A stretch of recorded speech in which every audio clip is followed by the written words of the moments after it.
Bismillahirrahmanirrahim. Assalamualaikum warahmatullahi wabarakatuh.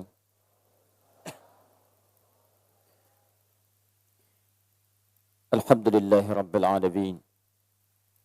Alhamdulillahilladzi khalaqal mauta wal hayata liyabluwakum ayyukum ahsanu amala. Wassalatu wassalamu ala rasulillahin nabiyyil karim alladzi istafahu rabbul alamin liyakuna uswatan linnasi ajma'in faqad amila bi ahsani amala. Wa sallallahu alaihi wa ala alihi wa sahbihi wa ummatihi ila yaumiddin wa man wafa. Amma ba'd, fa ya ibadallah, usi nafsi wa iyyakum bi taqwallahi faqad fazal muttaqun. Fala tamutunna illa wa antum muslimun. Faqala ta'ala: يا أيها الذين آمنوا اتقوا الله حق تقاته ولا تموتن إلا وأنتم مسلمون. وقال: يا أيها الناس اتقوا ربكم الذي خلقكم من نفس واحدة وخلق منها زوجها وبث منهما رجالا كثيرا ونساء واتقوا الله الذي تساءلون به والأرحام إن الله كان عليكم رقيبا. Saudara-saudariku dan pemirsa Akhir TV dimanapun Anda berada, alhamdulillah hari ini dari sekian kesempatan hidup yang Allah anugerahkan pada kita, alhamdulillah saat ini bisa kita manfaatkan dan kita bisa syukuri dengan mengisi hari ini insyaallah lebih baik daripada hari-hari sebelumnya.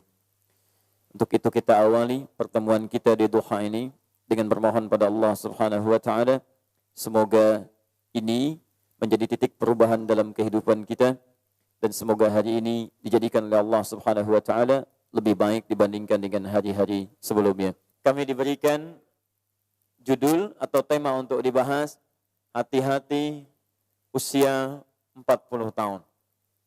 Masya Allah. Sebetulnya saya agak bingung membahas judul ini, karena saya sampai hari ini masih 33 tahun. Diminta membahas usia 40 tahun. Masya Allah. Tapi tidak mengapalah, kita sampaikan informasi Al-Quran, mudah-mudahan jadi pelajaran untuk kita semua. Dan kita bahas dari mulai sebelum 40 tahun, pas 40 tahun, dan lebih dari 40 tahun. Supaya lebih adil bahasan kita. Karena di sini saya perhatikan, ada yang di bawah 40 tahun termasuk saya, ada yang pas 40 tahun, dan banyak yang sudah lebih daripada 40 tahun. Baik, bismillah. Ibu dan bapak sekalian, sebelum kita bahas materi kita harus sepakat dulu pada pernyataan bahwa setiap yang membuat, mencipta sesuatu, maka hukumnya mengatakan ia lebih mengerti, lebih paham tentang apa yang diciptakannya. Yang menciptakan pesawat, membuat pesawat, lebih tahu tentang desain pesawat dibandingkan dengan orang yang hanya sekedar menaikinya. Yang membuat motor, lebih tahu tentang keadaan motor dari bahan sampai akhirnya dibandingkan dengan orang yang sekedar menungganginya. Maka kalau hukum ini kita terapkan dalam kehidupan kita, kita ambil aspek logika yang sama, maka yang mencipta manusia itu lebih tahu tentang keadaan manusia dibandingkan dengan orang yang hanya sekedar mengamati atau menjalani kehidupannya. Sepakat sampai sini? Baik. Jadi kalau Bapak Ibu ingin bertanya tentang keadaan motor, tanyanya pada siapa? Pembuat motor. Kalau Anda ingin bertanya tentang tipikal pesawat, tanya pada siapa? Tanya pada Pak Habibie. Baik. Tapi kalau Anda ingin bertanya tentang manusia, maka Anda akan tanyakan pada siapa? Anda harus kembali berpikir logis, jangan tanyakan pada pembuat pesawat, jangan tuturkan kepada pembuat motor, tapi tanyakan kepada yang menciptakan dia. Dan semua akan sepakat bahwa tidak ada yang menciptakan manusia kecuali yang lebih daripada manusia. Tidak ada yang menciptakan makhluk kecuali apa yang disebut dengan khaliq. Jadi makhluk itu yang tercipta, khalik itu yang mencipta. Penciptaannya disebut dengan khalaq. Di khalaqa proses penciptaannya, makhluk itu wujud yang terciptanya, Khalik itu yang menciptakannya. Dan tidak ditemukan dalam paparan kitab suci yang menyebut dirinya Khalik kecuali Rabbul Alamin, Allah Subhanahu wa taala. Quran surah ke-15 ayat ke-28. Mari kita lihat gambarannya. Wa idz qala rabbuka lil malaika. Ketika Rabbmu Muhammad berfirman pada malaikat, inni khaliq. Saya, kata Allah, khaliq. Allah langsung menyebut dirinya dengan khaliq. Kalau ada bahasa sang khaliq, itu artinya kembali pada Allah Subhanahu wa taala. Inni khaliqun basyara. Inni khaliqun basyara. Sayalah yang akan mencipta basyar, manusia. Saya pernah sampaikan bahkan di tempat ini, manusia di dalam Quran disebut dengan 5 nama. Nama pertama disebut dengan basyar, 35 kali disebutkan dalam Al-Quran. Nama kedua disebut dengan ins, bersanding dengan jin. Jadi ketika jin disebut, insnya muncul. Ya ma'syaral jinni wal ins. Wa ma khalaqtul jinna wal ins. Jadi ketika jin muncul, ins muncul. Pasangan ini disebutkan 18 kali dalam Al-Quran. Baik. 3 kadang disebut dengan insan. Insan. Bahkan ada surahnya, surah ke-76. Al-insan. Hal ata alal insan. Ar-Rahman. Allamal Quran. Khalaqal insan. Iqra bismi rabbikal ladzi khalaq. Khalaqal insan. 65 kali disebutkan dalam Al-Quran. Di 63 ayat berbeda. Di 43 surah yang tidak sama. Insan. Keempat disebut dengan Bani Adam. Bani Adam. Quran surah 7 ayat 31 misalnya. Ya Bani Adam khudhu zinatakum inda kulli masjid. Bani Adam. 7 kali disebutkan dalam Al-Quran. Dan yang kelima disebut dengan An-Nas. An-Nas. An-Nas. 241 kali disebutkan dalam Al-Quran. Surah paling favorit. Surah An-Nas. Qul a'udhu birabbin nas. Masya Allah. 5 kali, 5 nama maksudnya. Disebutkan dengan 5 nama, istilah berbeda, dengan diksi yang tidak sama, dengan penekanan yang berbeda. Jadi kalau Anda nanti membaca Al-Quran, terjemahan bisa sama. Tapi maknanya itu berbeda penekanannya. Anda disebut Bashar, beda dengan penamaan ins. Anda disebut ins, lain dengan insan. Anda disebut insan, tidak serupa dengan Bani Adam. Anda disebut Bani Adam, tidak sama dengan An-Nas. Nah sekarang ketika Allah mengatakan saya akan mencipta manusia, Allah langsung menyebut dirinya dengan Khaliq. Quran surah 15 Al-Hijr ayat 28. Wa idz qala rabbuka lil malaikati inni khaliqun basyara. Saya Khaliq, saya yang mencipta manusia. Jadi keterangan pertama, kalau kita bertanya siapa yang mencipta manusia, jawaban kita siapa? Allah. Siapa Khaliq? Allah. Dan semua manusia ketika ditanya, karena Allah menyebut saya mencipta manusia, maka fitrah manusia akan cenderung ketika ditanya siapa yang menciptakanmu, dia akan mengembalikan kepada Allah Subhanahu wa taala. Orang yang belum kenal Allah, dia akan memanggil dengan kalimat yang berbeda karena belum mengenalnya. Minimal dia sebut Tuhan. Minimal dia sebut Tuhan. Karena itulah nanti ketika Allah menyebutkan Tuhan akan dikembalikan kepada Allah Subhanahu wa taala. Ya, la ilaha illallah. Ya, Quran surah ke-47 ayat 19. Fa'lam annahu la ilaha illallah. Fa'lam, Anda mesti tahu. Annahu, bahwa sesungguhnya ditetapkan la ilaha. Tidak ada Tuhan yang layak disembah, yang diakui, yang punya nama khusus. Kecuali illallah, Allah. Karena itu, nanti dalam ilmu tauhid, turunan dalam cabang bahasanya, fiqh lughatit tauhid. Fikih bahasa khusus membahas tentang tauhid. Ini satu resep saya berikan hari ini. Saya berikan satu rahasia penting dalam ilmu tauhid di bidang bahasanya. Saya bagi untuk kita saja hari ini. Ini rahasia sebetulnya. Baik. Jika Anda ditanya, apa buktinya Allah satu-satunya Tuhan dan tidak ada yang lain yang dibenarkan sebagai Tuhan? Perhatikan. Satu yang luar biasa yang membuktikan Allah sebagai Tuhan dan tidak kita bisa akui yang lain sebagai Tuhan, salah satunya nampak pada penamaannya. Allah memiliki nama khusus yang dengan nama ini akan menunjuk langsung kepada Allah Zat yang mencipta dan layak disembah yang tidak serupa dengan nama-nama lainnya. Apa di antara cirinya? Perhatikan baik-baik. Dan inilah jawaban dari Al-Quran ketika Nabi ditanya oleh masyarakat Quraisy pada saat itu. Mereka berkata, ya Muhammad, siapa nama Tuhanmu yang benar? Kamu kok mengatakan Rob, Rob, Rob? Jadi ketika menerangkan Tuhan, Nabi mengatakan, Qul a'udhu birabbil falaq, Rabb. Qul a'udhu birabbin nas, Rabb. Kata mereka, kalau cuma Rabb, kami juga punya Rabb. Ini Lata, ini Azza, ini Manat, ini pun Rabb yang merawat kami, yang memberikan petunjuk pada kami. Rabb kamu siapa?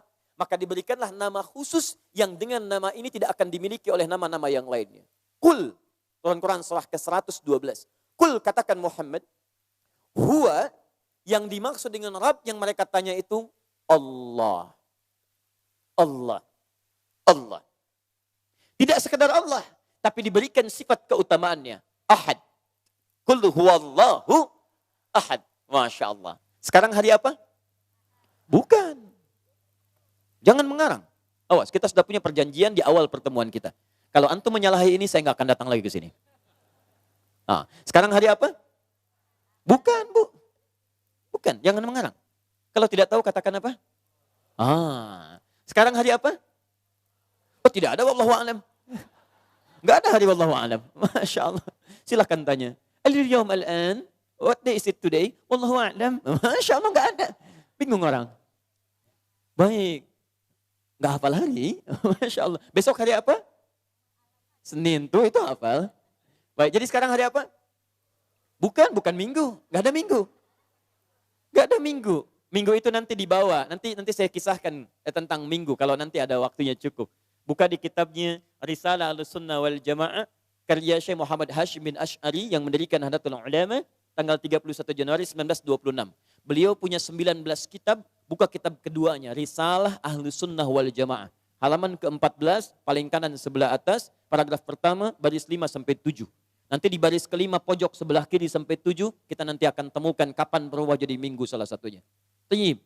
Sekarang bukan hari Ahad, bukan minggu. Sekarang Al-Ahad. Ada alif lamnya. Cuman diserap ke dalam bahasa Indonesia, al-nya hilang jadi Ahad. Gak pakai O. Oh, tidak. Ahad. Sama Senin dari kata al-Itsnin. Al-nya hilang jadi Isnin. Diserap ke bahasa Indonesia jadi Senin. Sebetulnya banyak serapan ke dalam bahasa Indonesia dari bahasa Arab. Ya, Selasa dari Thalatha, Thulatha. Rabu dari Arbi'a. Kamis dari Khamis. Jadi diserap dari bahasa Arab ke bahasa Indonesia. Banyak serapannya. Dan berita baiknya, itu sekitar 60 kosakata dalam 60% bahasa Indonesia itu, salah satunya banyak dari bahasa Arab. 60% kosakata bahasa kita, itu banyak serapan dalam bahasa Arab.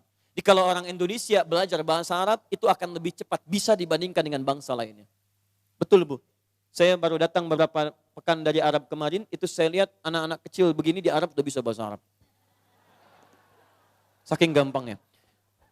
Pertanyaan, lihat sini, ada Ahad, ada Al-Ahad, itu berbeda. Saya jawab Ahad saja, supaya kita lebih cepat sampai ke materi. Perhatikan gini, Ahad. Qul huwa, katakan Muhammad huwa, dia yang ditanya tentang sifat Rabb itu, dia yang ditanya tentang ketuhanan itu, dia yang diinginkan namanya diketahui Tuhan itu, huwa, dialah Allah, ahad. Namanya Allah, sifat Allahnya ahad.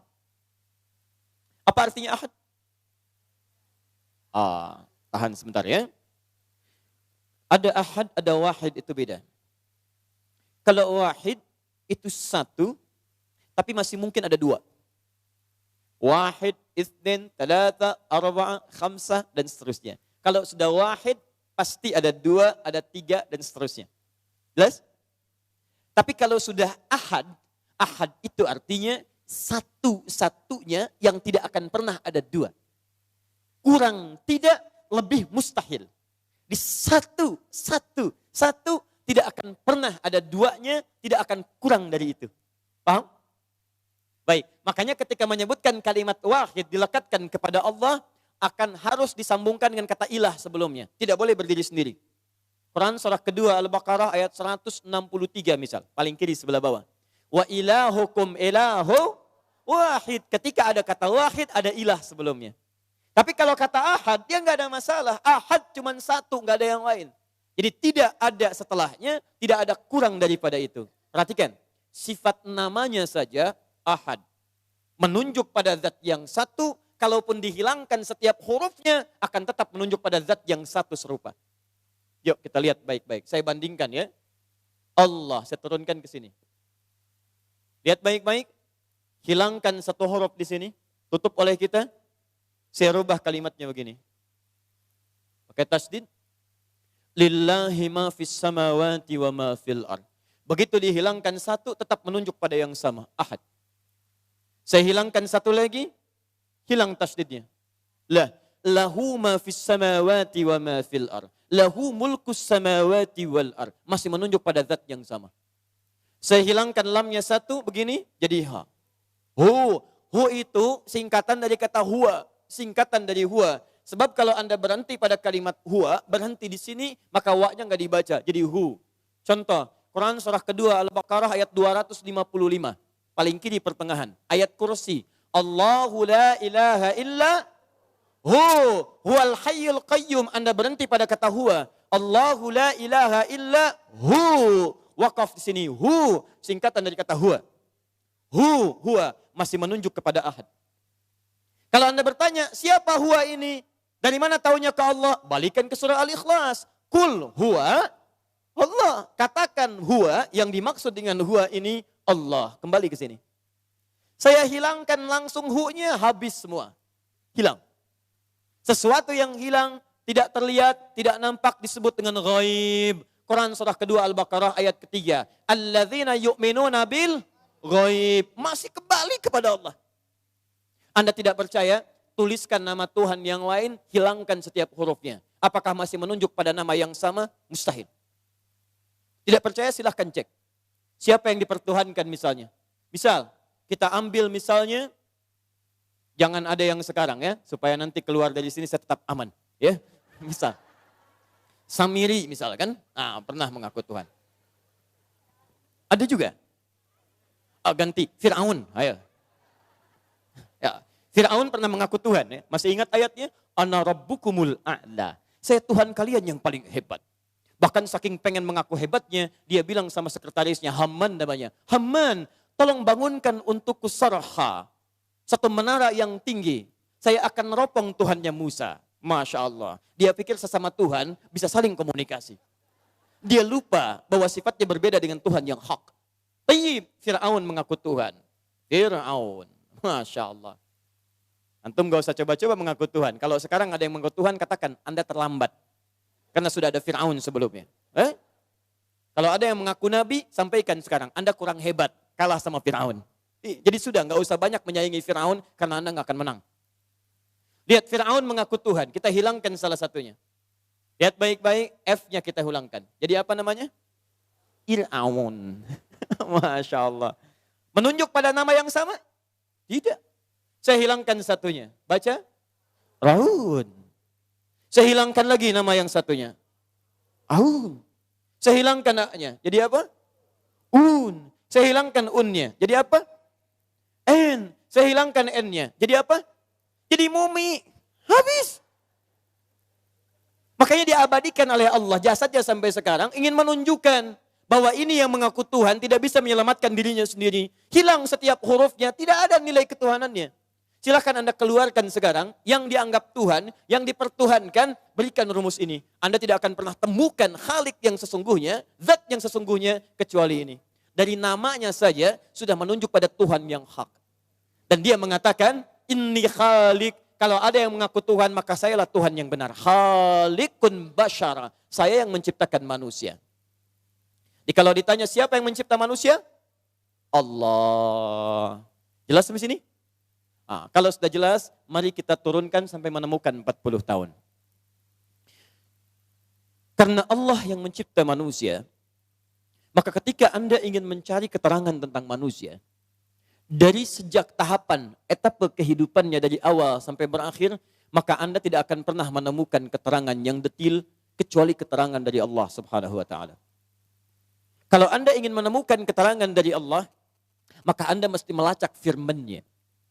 Jika Anda ingin mencari firman-Nya, maka tidak pernah akan Anda temukan kecuali yang terkumpul pada Al-Quran. Yang disampaikan pada Nabi Muhammad SAW. Karena itulah Allah tegaskan di Quran surah kedua Al-Baqarah ayat ke-185. Paling kiri pertengahan. Syahrul Ramadan alladzi unzila fihil Quran. Di bulan Ramadan diturunkanlah Al-Quran. Apa isi Al-Quran? Isinya semua firman Allah Subhanahu wa taala yang disampaikan pada Nabi Muhammad sallallahu alaihi wasallam. Seperti Allah berfirman kepada nabi-nabi sebelumnya untuk menyampaikan wahyu pada kalangan umatnya. Dari mana taunya Ustaz kalau Al-Quran firman Allah supaya bisa melacak keterangan tentang manusia? Buka Quran surah keempat An-Nisa ayat 163. Paling kiri sebelah atas. Inna auhayna ilaik. Inna auhayna ilaik. Sungguh kami telah berikan wahyu kepadamu. Kama auhayna ila Nuhin wan nabiyina min ba'di. Seperti kami telah berikan wahyu pada Nuh, rasul pertama, dan nabi-nabi setelahnya. Jadi Allah berikan wahyu sejak dulu banyak rasul Allah turunkan. Rasul, rasul, rasul, rasul. Ada yang nabi tapi bukan rasul. Misal, Nabi Adam rasul atau nabi? Ayo, nabi atau rasul? Yang nabi angkat tangan. Yang nabi. Banyak nabi di sini, Masya Allah. Nabi ini. Agak repot saya hari ini, Masya Allah. Sudah setengah jam saya terangkan, ada nabi di sini, luar biasa. Saya permisi Pak ya. Ada nabi. Luar biasa. Yang rasul? Oh, ada satu di belakang.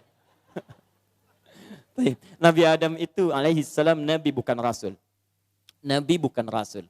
Nabi seorang yang mendapat bimbingan dari Allah untuk pribadi dan yang terdekatnya. Tidak diberikan kepada umat. Rasul seorang yang mendapat bimbingan petunjuk dari Allah untuk ditebarkan, diajarkan pada umatnya. Kenapa Nabi Adam bukan rasul? Karena saat Adam turun gak ada umat. Yang ada cuma Adam dan istrinya. Baik ya? Setelah itu baru di masa Nuh alaihissalam diutus oleh Allah Nabi Nuh menjadi rasul karena sudah ada kalangan umat yang mulai menjauh dari Allah Subhanahu wa taala. Karena itulah rasul pertama bernama Nuh alaihissalam. Saat Nabi Nuh menjadi rasul diturunkan wahyu dari Allah kepada beliau untuk membimbing umat. Inna awhayna ilaika kama awhayna ila Nuhin. Dari Nabi Muhammad sallallahu alaihi wasallam sampai ke zaman Nabi Nuh alaihissalam ada kisaran 37 generasi. 36 sampai 37. Muhammad bin Abdullah, bin Abdul Muttalib, bin Hashim, bin Abdul Manaf, bin Qusay, bin Murrah, bin Kilab, bin Ka'ab, bin Ghalib, bin Fihr, bin Malik, bin Nadar, bin Kinana, bin Khuzaimah, bin Mudrikah, bin Ilyas alaihissalam, bin Nizar, bin Mudar, bin Ma'ad, bin Adnan, bin Addi, bin Adri, bin Muqawwam, bin Nahur, bin Tarikh, bin Ya'rub, bin Yasjub, bin Nabit, bin Ismail alaihissalam, bin Ibrahim alaihissalam, bin Azar atau bin Nahur, bin Abir, bin Kinan, bin Arfakhshad, bin Sam, bin Nuh alaihissalam. 37 generasi. Bin Mihlail, Matushala, bin Kinan, bin Anwas, bin Thith, bin Adam alaihissalam. Nabi Nuh menerima wahyu, nabi-nabi setelahnya menerima wahyu, nabi terakhir Muhammad sallallahu alaihi wasallam menerima wahyu. Wahyunya disebut dengan Al-Quran kumpulannya. Turun di bulan Ramadan, turun ayat ke-185 surah kedua. Syahrul Ramadan alladzi unzila fihil Quran. Jadi kalau Anda sampai sekarang ingin mencari di mana keterangan firman Allah, di mana saya ingin mencari tentang hakikat diri saya sebagai manusia, temukan dalam Al-Quran wahyu yang diturunkan oleh Allah kepada Rasul yang terakhir. Jelas sampai sini? Kalau sudah paham sampai sini, sekarang baru kita turunkan turunan materinya. Saya mohon izin untuk memperlambat uraiannya sehingga mudah kemudian kita cerna dan kita pahami. Sepakat sampai sini? Baik. Jadi ini baru muqaddimah, sekarang baru mulai materinya. Bismillah. Saya hapus dulu ya. Baik. 1. Iya Bu ya, saya tidak sampaikan lagi. Datang sendiri, terangkan sendiri, tulis sendiri, hapus sendiri. Masya Allah. Luar biasa. Ya ya. Bismillah. Fokus. Kita turunkan keterangan tentang manusia dulu. Sampai menemukan 40 tahun. Setelah itu baru kita turunkan turunan amalnya. Apa yang wajib hati-hati. Apa yang harus kita kerjakan. Apa yang kita akan bawa pulang. Baik, bismillah. Mohon izin saya tulis agak cepat. Nanti saya terangkan dengan sedikit lebih lambat. Sepakat? Alhamdulillah. Ibu kelihatan? Belum saya tulis, bagaimana bisa kelihatan? Ibu kenapa hari ini? Sudah ngaku nabi, udah kelihatan luar biasa. 1, Quran, surah ke-15 ayat ke-28 dicipta sebagai manusia, kemudian diperkenalkan sebagai khalifah, Quran surah kedua ayat 30, diberi nama dengan Adam, Quran surah kedua ayat 31, diminta malaikat hormat, Quran surah kedua ayat 34, dimasukkan ke surga sementara, Quran surah kedua ayat 35, diturunkan ke bumi, Quran surah kedua ayat 36, diberi keterangan bahwa bumi itu sementara. Diberikan petunjuk, Quran surah kedua ayat 38, paling kanan sebelah atas. Baik, setelah turun, kemudian keturunannya pun dihadirkan, Quran surah ke-4 ayat pertama, keturunannya menyebar, daerah-daerah yang berbeda, Quran surah ke-49 ayat 13, ini fitrah dalam kehidupan yang berpasangan, Quran surah ke-51 ayat 49, kemudian ini saling mengenal, 10, terjadilah kemudian saling pengenalan, mau masuk ke lamaran, Quran surah ke-4 ayat ke-4, terjadi pernikahan yang legal, Quran surah ke-30 ayat ke-21, kemudian sampai terjadi langsung saja ke fase rumah tangga, masuk fase kehamilan, Quran surah ke-7 ayat 189, bagaimana suasana di dalam kandungan, 13, Quran surah ke-22 ayat ke-5, dijelaskan lagi di Quran surah ke-23 ayat 12 sampai dengan ayat ke-16-nya, kemudian sampai kelahirannya diberikan ASI, Quran surah kedua ayat 233, sampai dia tumbuh masuk ke fase pendidikan dini, Quran surah ke-31 ayat 13 sampai dengan 19, kemudian dia masuk ke fase remajanya, pendidikannya di Quran surah ke-12 Yusuf, kita ambil surah ayat ke-4 sampai dengan ayat 29 saja. Kemudian dari sini terus berkembang sampai masuk ke fase usia 40 tahun. Langsung saja. 17. 40 tahun kita ambil di Quran surah ke-46 ayat ke-15. Dari sini ada 5 amalan yang harus disampaikan. Pertama, banyak berdoa. Doanya nanti terkait juga dengan orang tua, kita turunkan doanya, Quran surah ke-17 ayat 23 bisa sampai ayat 27-nya. Kalau agak malas berdoa, bayangkan tentang ini, Quran surah ke-31 ayat ke-14 paling kiri sebelah atas. Kemudian setelah itu aslih li dzurriyyati, yang kedua untuk keturunan. Visinya adalah mengajak semua keturunan ke surga, Quran surah ke-52 ayat 21, disambut di surga oleh para malaikat, Quran surah ke-13 ayat 23 sampai dengan 24. Bagaimana menyiapkan ini ke surga, dipilih dulu surga mana yang akan menjadi targetnya. Ada surga pertama di Quran surah ke-4, di ayat kita ambil misalnya ayat 69 dulu, 63 dulu. Kemudian setelah itu yang kedua di Quran surah ke-51 ayat 15 sampai dengan 23 amalannya.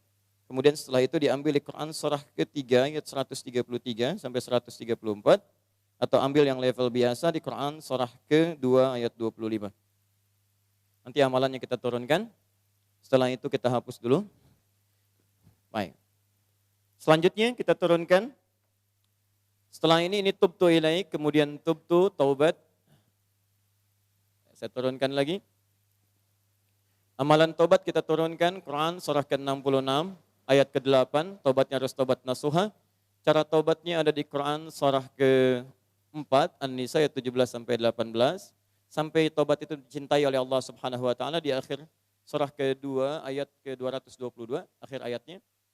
Kalau Anda benar-benar taubat, maka akan dicintai Allah. Cinta bisa menggugurkan dosa, Quran surah ke-3 ayat ke-31. Kesalahan juga bisa dihapuskan, kita turunkan lagi. Kemudian minal muslimin, menjadi muslim yang patuh, lebih taat pada Allah. Patuh dan taat terturunkan dulu, komitmennya di Quran surah ketiga Ali Imran ayat 102. Turunannya kemudian kita dapatkan cita-citanya di Quran surah 19 Salam ayat ke-15. Amalannya ada di Quran surah kedua Al-Baqarah ayat 208. Paling kiri agak sedikit ke bawah. Tafsir ini kita temukan nanti di hadis riwayat Muslim. Juz pertama nomor hadis yang ke-8. Riwayat Umar bin Khattab radhiyallahu taala anhu. Di sini ada 5 amalan kalau ingin mempertahankan ini sampai wafat. 1, 2, 3, 4, 5. Baik, yang pertama dapatkan di Quran surah kedua Al-Baqarah ayat ketiga, turunannya nanti di ayat Quran surah ke-17 ayat ke-78. Kemudian terturunkan lagi yang Oh, ini syahadat dulu, maaf. Quran surah ke-47 ayat 19, kemudian Quran surah ke-17 langsung saja ayat 78, kemudian Quran surah ke-2 Al-Baqarah ayat ke-43, Quran surah ke-2 Al-Baqarah ayat 183, yang kelima Quran surah ke-2 Al-Baqarah ayat 196 sampai 203. Pas. Ini materi kita. Jelas insyaallah? Kalau sudah jelas, saya pamit ya. Alhamdulillah. Baik.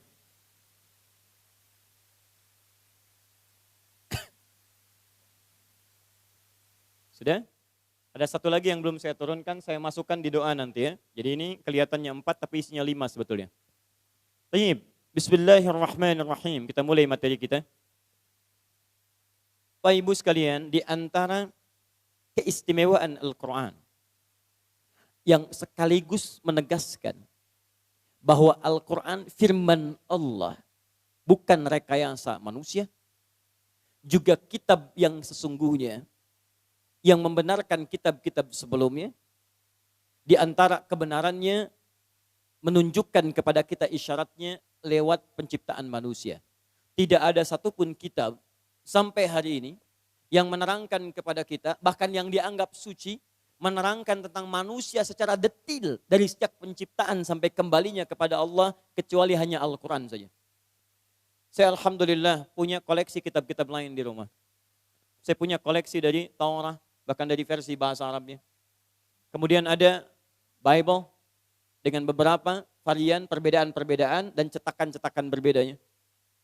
Kemudian ada juga yang lainnya, tapi mohon maaf saya tidak temukan keterangan sedetil Al-Quran yang membahas tentang manusia dari sejak awal diciptakan sampai kembali pada Allah Subhanahu wa taala.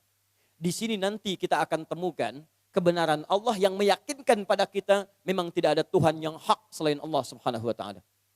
Karena tadi mukaddimahnya sudah kita tetapkan, mukaddimah sudah kita bahas, yang hanya tahu tentang manusia itu hanya Tuhan. Tuhannya Allah. Ya, jadi bagaimana cara mengukurnya? Kalau kita ingin mengukur Tuhan yang benar, adalah Tuhan yang tahu tentang detil manusia. Tidak ditemukan di kitab manapun atau yang dianggap Tuhan kecuali dalam Al-Quran. Ini menunjukkan bahwa hanya Quran yang menunjukkan pada kita tentang firman yang benar dan firmannya berasal dari Allah. Ini artinya hanya Allah Tuhan yang hak, layak untuk kita sembah dan kita tetapkan sebagai Tuhan. Jelas di sini? Baik. Yuk kita kembalikan. 1. Awal penciptaannya, ini saya akan terangkan dengan cepat, karena ini sudah pernah saya bahas. Nanti saya akan langsung ke fase-fase selanjutnya. 1. Awal penciptaan disebutkan di Quran surah 15 ayat ke-28. Allah mengatakan, Inni khaliqun basyara. Saya akan menciptakan makhluk baru manusia. Disebut dengan basyar untuk membedakan keadaannya dari malaikat, hewan, dan jin. Malaikat sifatnya sempurna dalam arti tidak pernah berbuat salah. Quran surah ke-66 ayat yang ke-6, paling kiri sebelah atas. La ya'sunallaha ma amarahum. Malaikat itu tidak punya peluang bermaksiat kepada Allah. Jadi maaf Bu ya, Bapak ya. Kalau kita ingin bertanya makhluk mana yang tidak pernah berbuat salah, namanya malaikat. Jelas? Baik, jadi kalau Bapak Ibu tidak pernah berbuat salah dalam hidup, Bapak Ibu namanya malaikat. Nah, sepanjang Anda yakin Anda bukan malaikat, berarti Anda punya peluang berbuat salah. Paham? Baik. 2, di makhluk pertama, malaikat diciptakan dengan takwa saja. Takwa itu semua sifat-sifat baik. Dia tidak punya peluang menyimpang. Lawan dari takwa itu nafsu namanya. Ada makhluk yang kedua diciptakan dengan nafsu saja. Dia tidak mengenal baik. Tidak mengenal norma kemuliaan, namanya hewan. Hewan. Karena itu kalau ada hewan berbuat salah, ibu jangan marahi. Betul Pak, kalau ada hewan berbuat salah, Anda jangan iseng mencela, gak ada kerjaan. Seperti halnya memuji malaikat, itu buang-buang energi. Hebatnya malaikat Jibril emang. Karena Jibril itu tidak punya peluang berbuat salah. Makanya Anda tidak pernah dengar misal malaikat Jibril korupsi ayat. Tidak ada. Sama hewan kalau berbuat salah jangan dicela. Karena bakatnya cuma punya nafsu. Lihat tuh, Delman keliling Pondok Indah. Gak pakai celana, gak malu dia. Silakan cek. Maaf, kucing buang kotoran di mana saja. Nggak usah dicela. Memang dia tidak punya adab dalam kaitan dengan takwa. Jelas Bu ya? Ibu pelihara kucing. Sudah ngepel lantai, sudah bersih. Tiba-tiba di situ buang kotoran. Ibu marah. Dasar kucing ya. Emang kucing. Memang kucing, dia tidak punya takwa, tidak punya rem di situ. Baik. Fokus. Takwa, nafsu.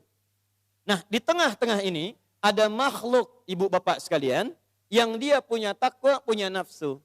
Kalau digabungkan dua sifat ini, maka namanya akan merubah. Dari malaikat, dari hewan menjadi bashar namanya. Basharun. Singkatnya bashar itu makhluk tampak yang terlihat, yang menggabungkan dua sifat antara takwa dengan nafsu. Ini.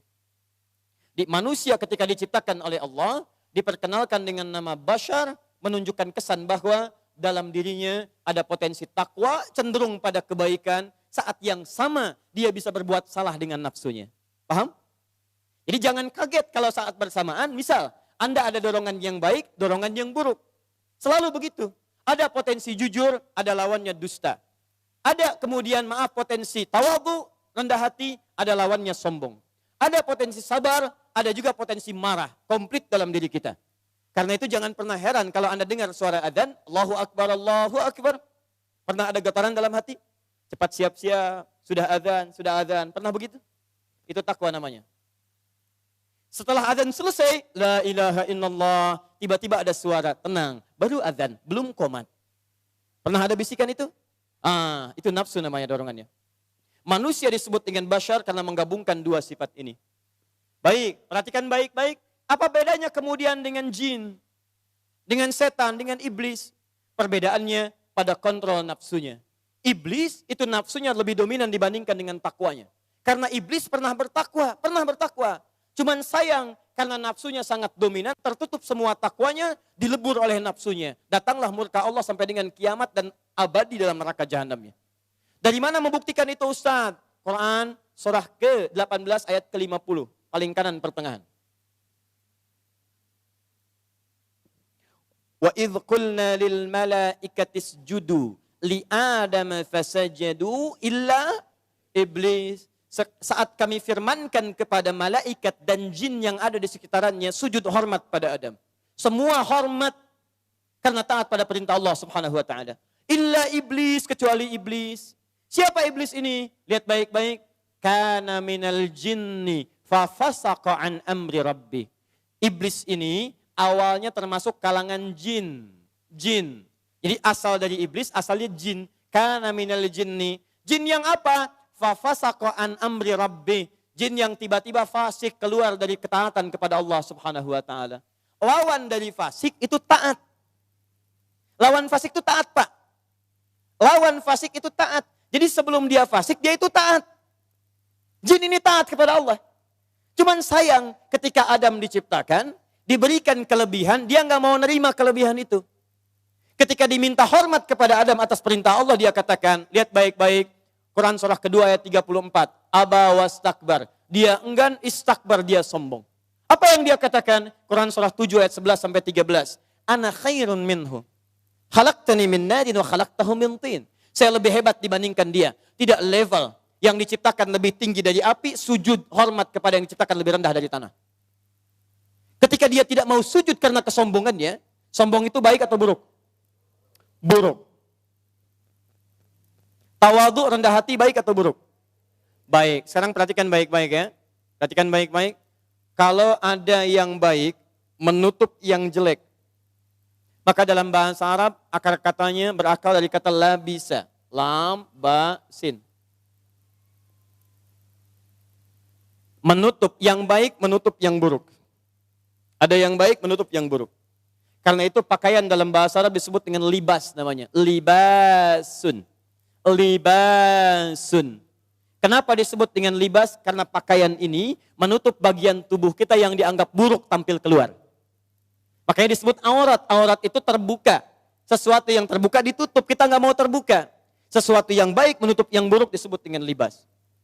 Kalau kita balik hurufnya, ba-nya didahulukan. Ba, lam, sin. Jadi balasa. Itu artinya salah satu maknanya, maaf, yang buruk menutup yang baik. Jadi kalau ada yang baik-baik ditutup oleh yang buruk, maka didahulukan baknya dari labisa jadi balasa.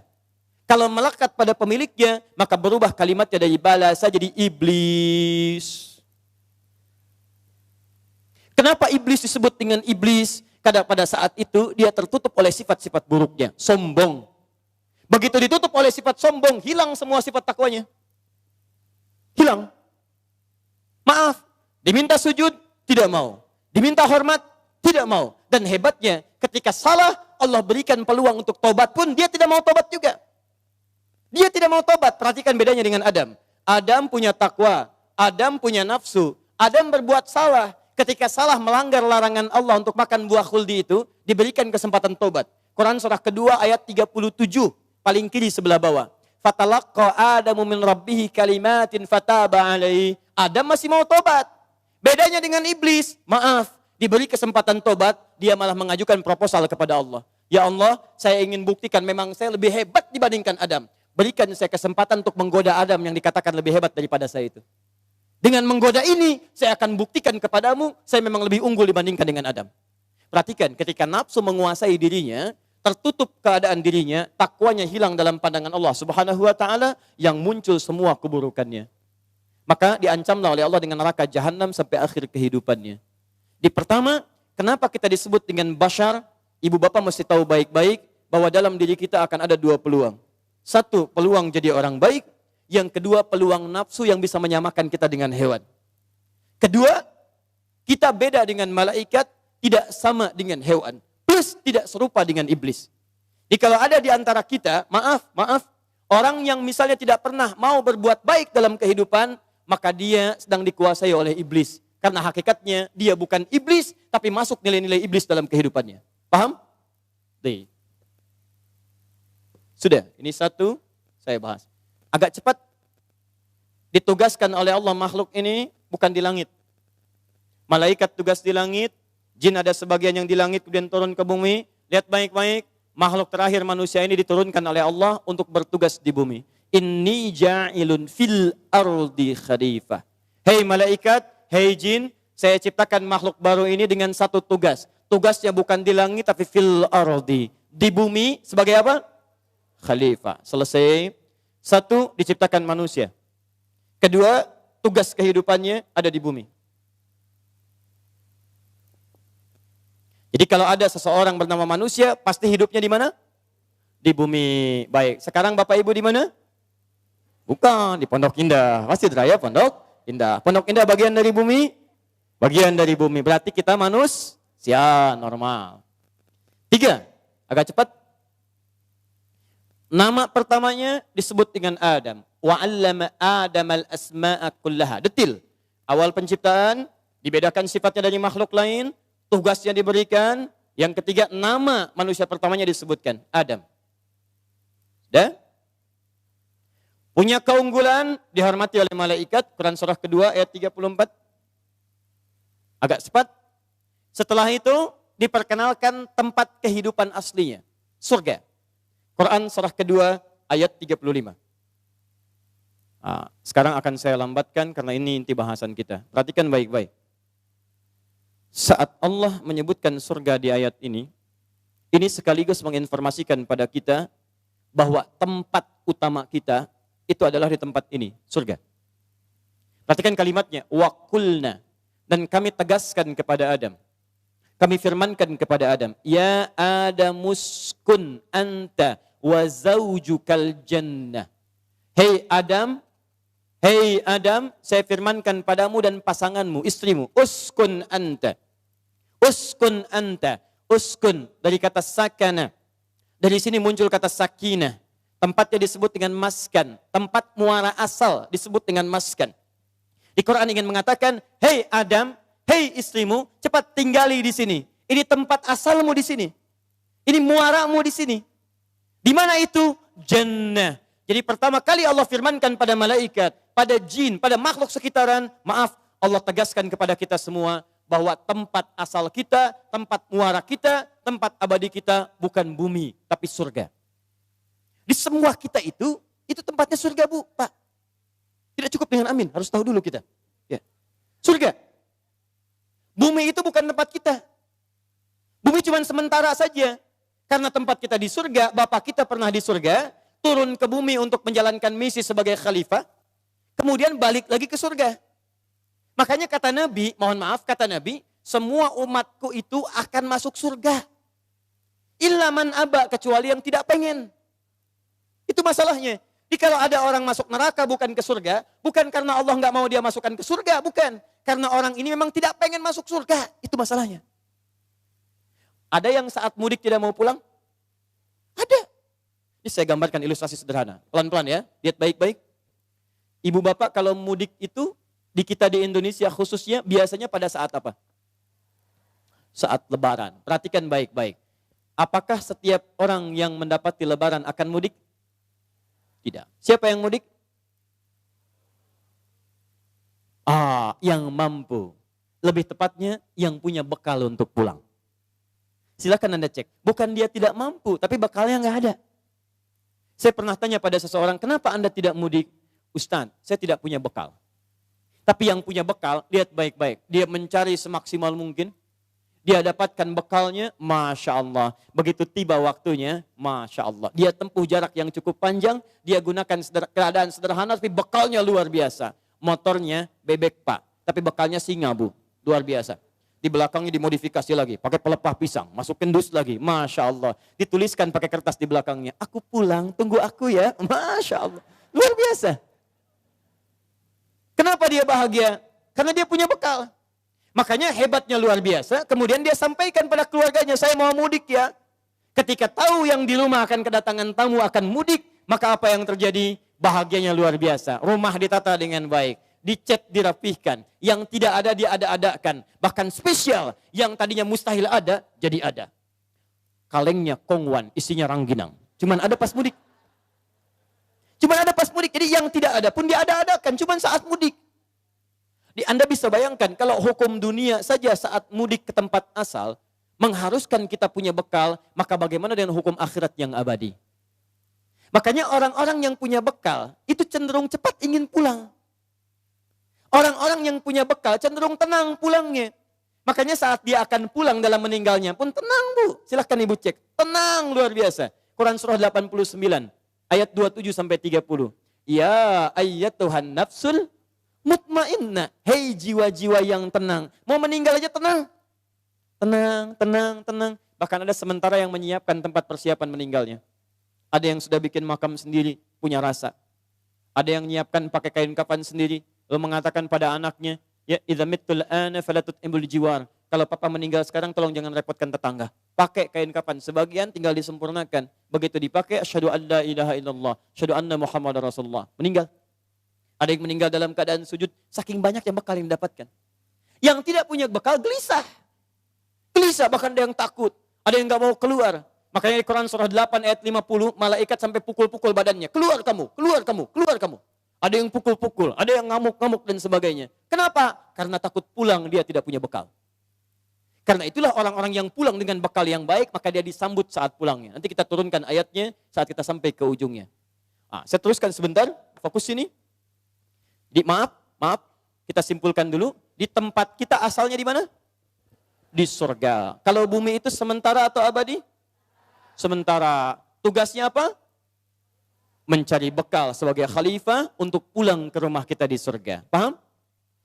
Lihat baik-baik. Makanya saat Allah turunkan Adam ke bumi, Allah berikan peringatan pada seluruh anak cucunya. Perhatikan baik-baik kalimatnya. Lihat di pertengahan ayat sampai ujungnya. Walakum fil ardi mustaqarrun wa mata'un ilahin. Hei kalian Adam, Hawa, sampaikan pula pada generasi setelahmu dari anak cucumu, kalian tinggal di bumi tidak akan abadi, hanya sebentar saja. Kalaupun nikmat-nikmatnya tidak lama, karena semua kenikmatan itu akan jadi bekal untuk pulang kembali ke surga. Balik. Ayo awas, hati-hati.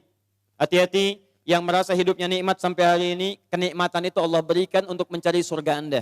Bukan supaya Anda pamer, berfoya-foya saat di dunia. Anda salah persepsi dalam kehidupan, salah misi Anda. Salah visi. Makanya ketika Qarun dititipkan kekayaan oleh Allah, kemudian salah gunakan, maka turun ayat mengatakan kepadanya, Qarun, saya turunkan harta ini, kamu saya berikan kelebihan untuk mencari bekal akhiratmu. turun Quran surah ke-28 ayat 77 untuk menginformasikan kepada kita kisahnya. Ketika ada seseorang punya kedudukan menyimpang, maka turun ayat untuk meluruskan dia. Hei, kedudukan saya titipkan supaya kamu mencari surga dengan kedudukanmu. Makanya Anda, saya, kita di tempat ini mesti kembali melihat pada diri kita. Titipan apa yang Allah berikan kepada kita untuk mendapatkan surga kita. Tidak sama Pak. Anda jangan ukur kemuliaan dari satu masa tertentu atau keunggulan tertentu. Ada yang dititipkan pengetahuan, dengan ilmu itu dia dapatkan surganya. Ada yang dititipkan harta benda, dengan harta itu dia bisa gapai surganya. Ada yang dititipkan kedudukan, dengan jabatan itu dia bisa mendapatkan pahala-pahala amalan transferan. Di Anda pulang ke rumah, lihat diri Anda, kira-kira titipan apa yang Allah berikan kepada Anda dan cari surga dengan itu. Ini poinnya. Baik, secara singkat, Adam, Hawa turun ke bumi dengan bekal ini, lalu diberikan petunjuk supaya tidak lalai dalam kehidupan. Petunjuknya di Quran surah kedua ayat 38. Setiap berganti generasi keturunan Adam, maka petunjuk diperbarui, dilengkapi sesuai dengan kebutuhan umatnya. Cepat, saya tutup yang ini. Sampai tibalah semua Adam, Hawa meninggal, tapi meninggalkan keturunan. Ya, Quran surah keempat ayat yang pertama. Ya ayyuhan nas. Hei manusia. Kalimatnya sudah menggunakan nas. Kalau disebutkan nas, berarti menunjuk manusia dalam bentuk komunitasnya. Saya ulang. Kalau disebutkan kalimat nas, itu menunjuk manusia dalam bentuk komunitas yang banyak. Ya ayyuhan nas ittaqu rabbakumul ladzi khalaqakum min nafsin wahidah. Adam. Wa khalaqa minha zawjaha. Hawa. Wabatha minhuma rijalan katsira wa nisa. Kita keturunan Adam sampai dengan kiamat. Singkatnya ayat ini ingin mengatakan setelah Adam meninggal, Allah Subhanahu wa taala kemudian menghadirkan keturunan dari generasi Adam dan Hawa. Mereka menyebar, jumlahnya cukup banyak dan maaf terdiri dari laki-laki dan perempuan. Muncul Quran surah 49 ayat 13 untuk menegaskan. Ya ayyuhan nasu, hei manusia. Inna khalaqnakum min dzakarin wa untha. Kami ciptakan kalian dari laki-laki dan perempuan. Wa ja'alnakum syu'uban wa qabail. Dan kami tempatkan kalian di tempat-tempat yang berbeda, komunitas yang tidak sama dan suku-suku yang tidak sama. Ayat ini ingin menegaskan setelah Adam meninggal selesai, maka yang meneruskan fungsi sebagai khalifah keturunan-keturunan yang menyebar di setiap tempat yang berbeda-beda. Ada laki-laki, ada perempuan. Maaf, saya pertajam dulu di titik ini. Ada laki-laki, ada perempuan. Perhatikan baik-baik, kata Al-Quran, kalau generasi ini ingin langgeng diteruskan, dengan menghadirkan generasi yang baru, maka yang laki-laki dan perempuan ini kemudian kami pasangkan. Laki-laki, perempuan. Kami pasangkan jadi satu dengan cara yang telah kami atur. Dan diberikanlah itu sebagai fitrah kehidupan. Muncul Quran surah ke-51 ayat 49. Wa min kulli syai'in khalaqna zawjaini la'allakum tadhakkarun. Dan semua yang kami ciptakan, awas, kami ciptakan berpasangan supaya dia sadar bahwa hanya Allah yang tidak punya pasangan. Baik, pasangan manusia itu apa? Laki-laki dan perempuan. Awas, jangan sampai tertukar.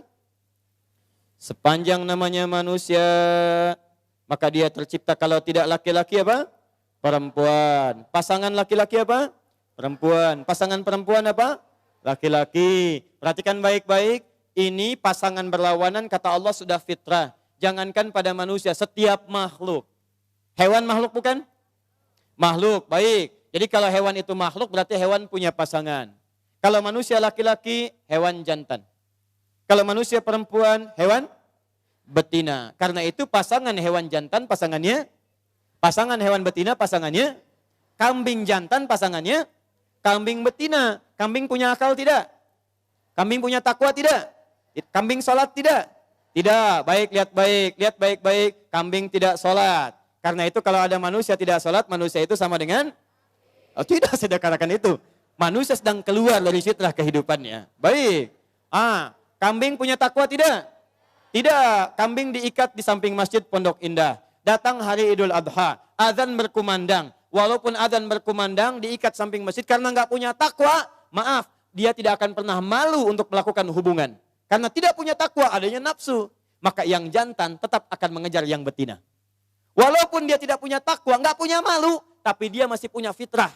Apa itu? Jantan masih ngejar yang betina. Karena itu kita tidak pernah temukan sampai hari ini, bahkan dari penelitian, ada kambing homo misalnya. Ada sapi lesbi, Masya Allah. Maaf Pak, yang ini tidak dijual kambingnya. Kenapa? LGBT? Oh, ada.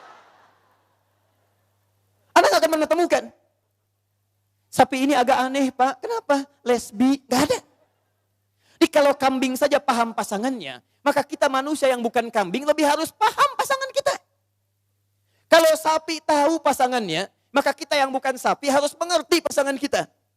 Jadi kalau ada manusia kemudian salah dengan pasangannya, laki-laki nyari pasangannya laki-laki lagi, perempuan nyari pasangannya perempuan lagi, dia sama dengan, jangan katakan karena kambing tahu pasangannya.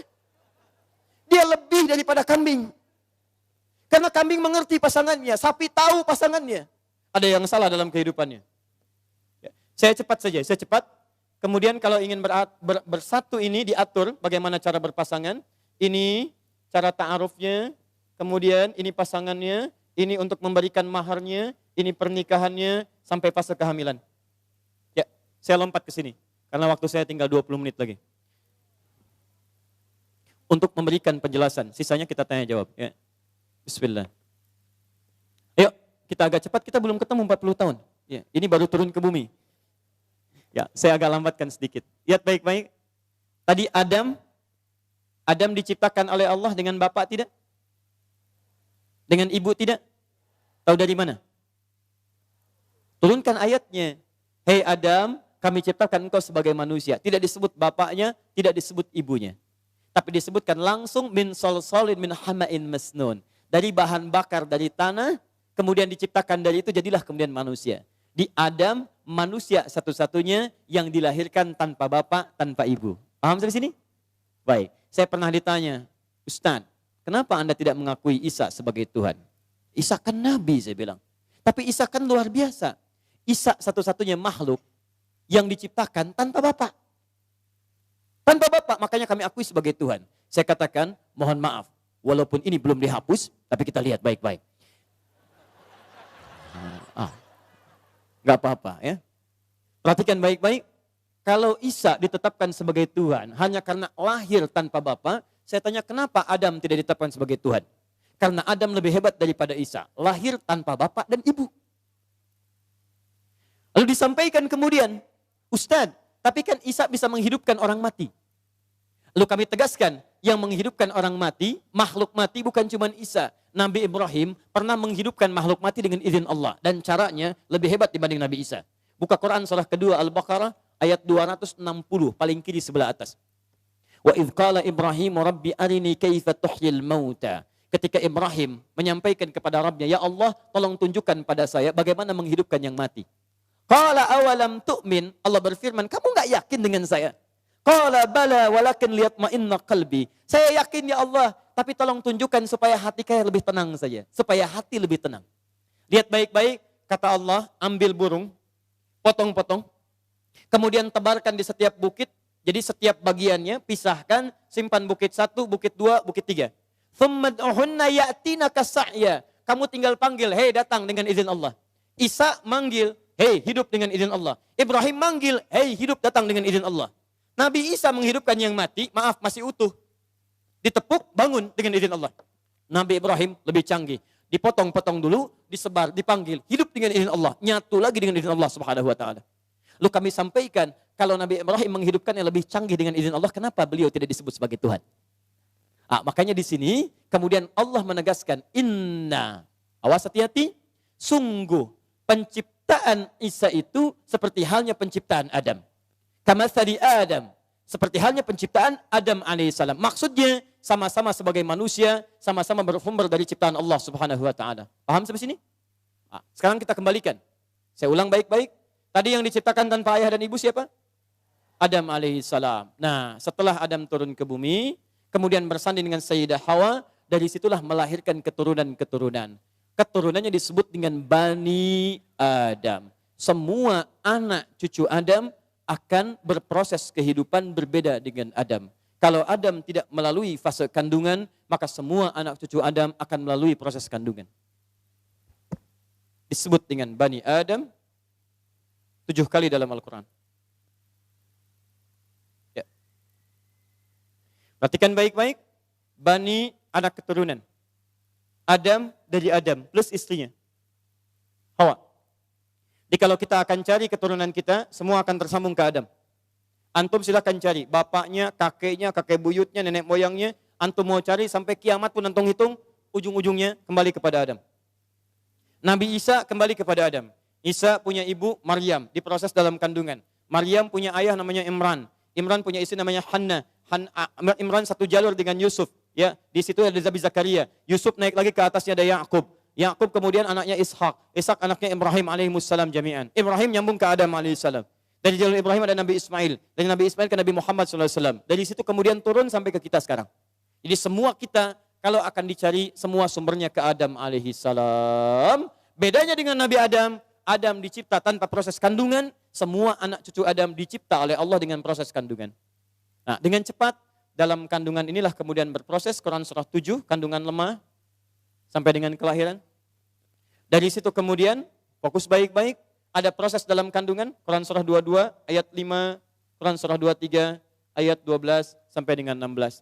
Di sini saya akan berhenti sejenak, saya langsung sambungkan ke fase 40 tahun. Yuk lihat Quran surah 22 ayat kelima.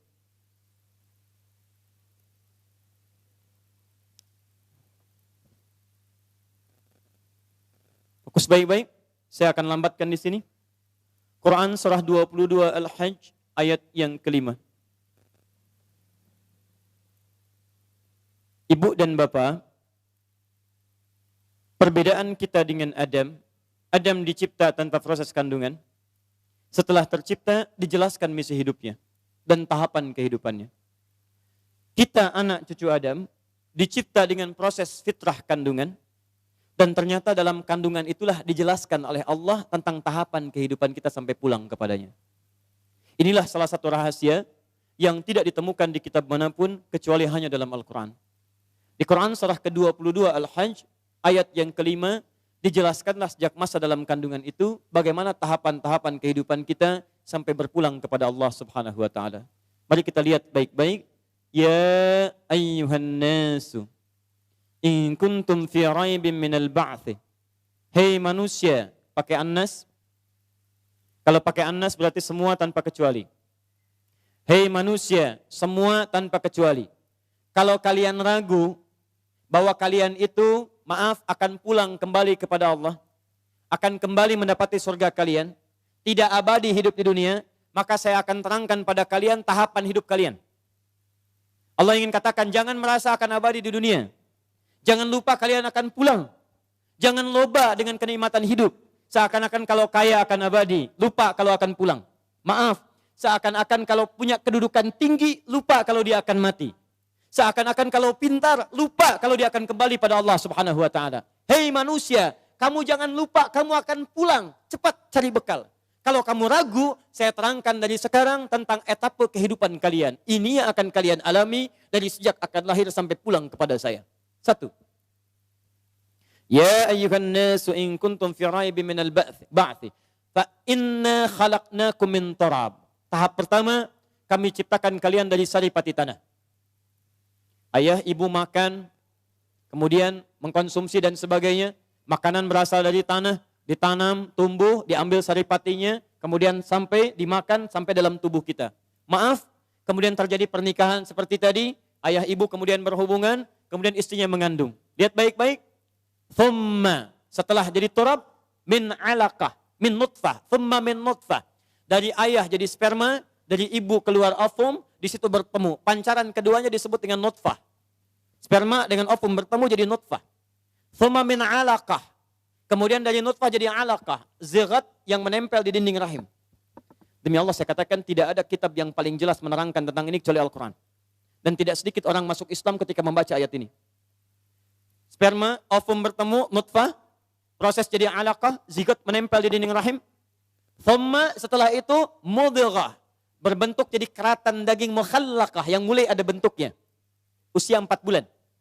Ya, di 40 hari pertama, nutfah, jadi proses.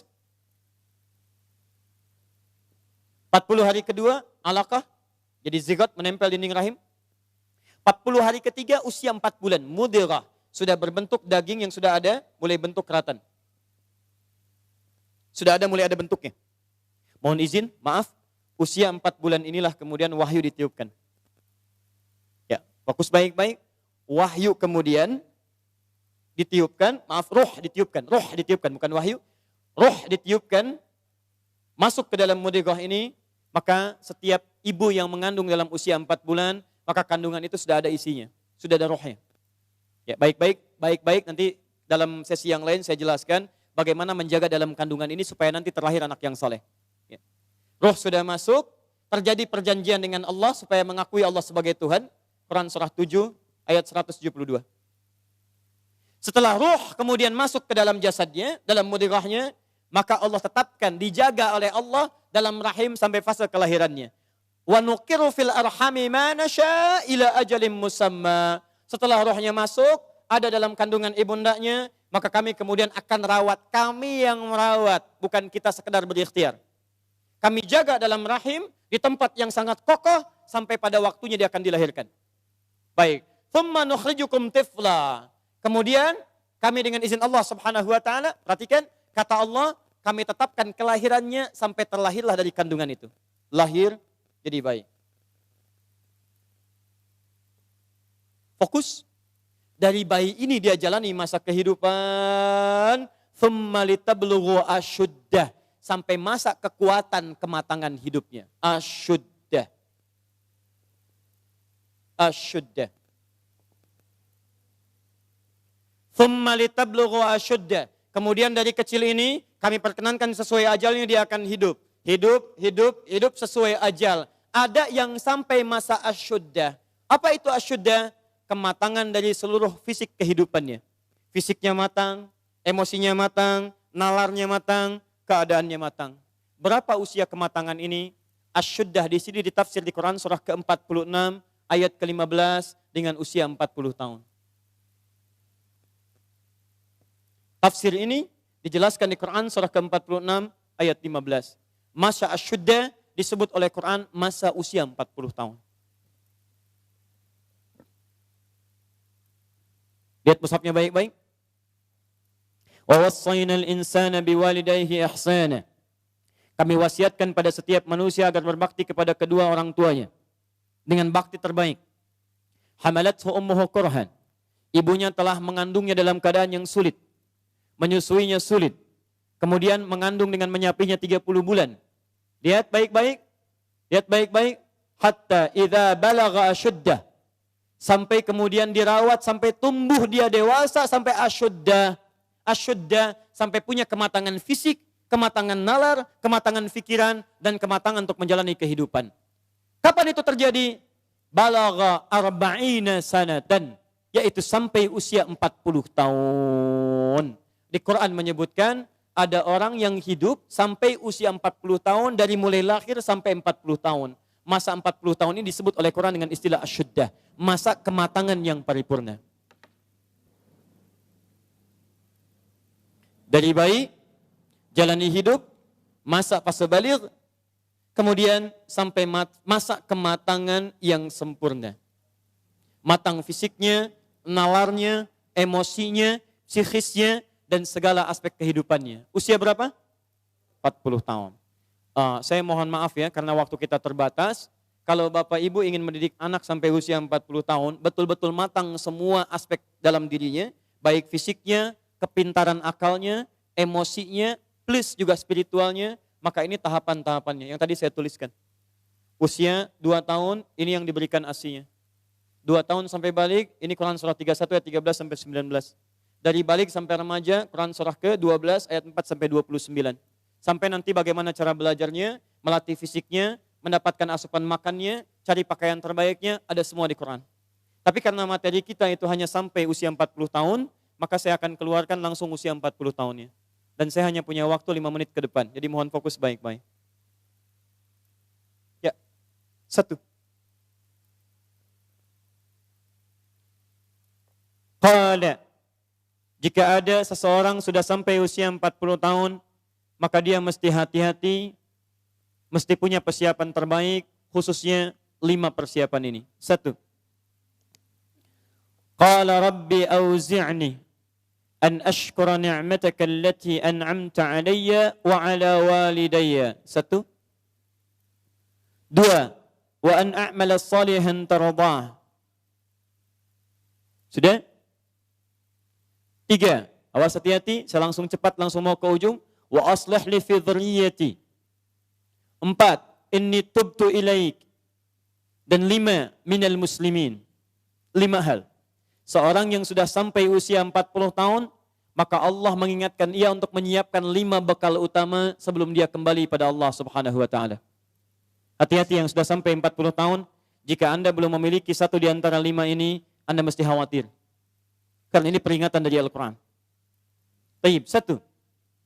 Qala rabbi auzi'ni an ashkura ni'mataka allati an'amta alayya wa ala walidayya. Amanat pertama, kata Allah, dia mesti memperbanyak doa kepada Allah Subhanahu wa taala agar dibimbing. Perbanyak doa agar dibimbing mensyukuri nikmat hidup,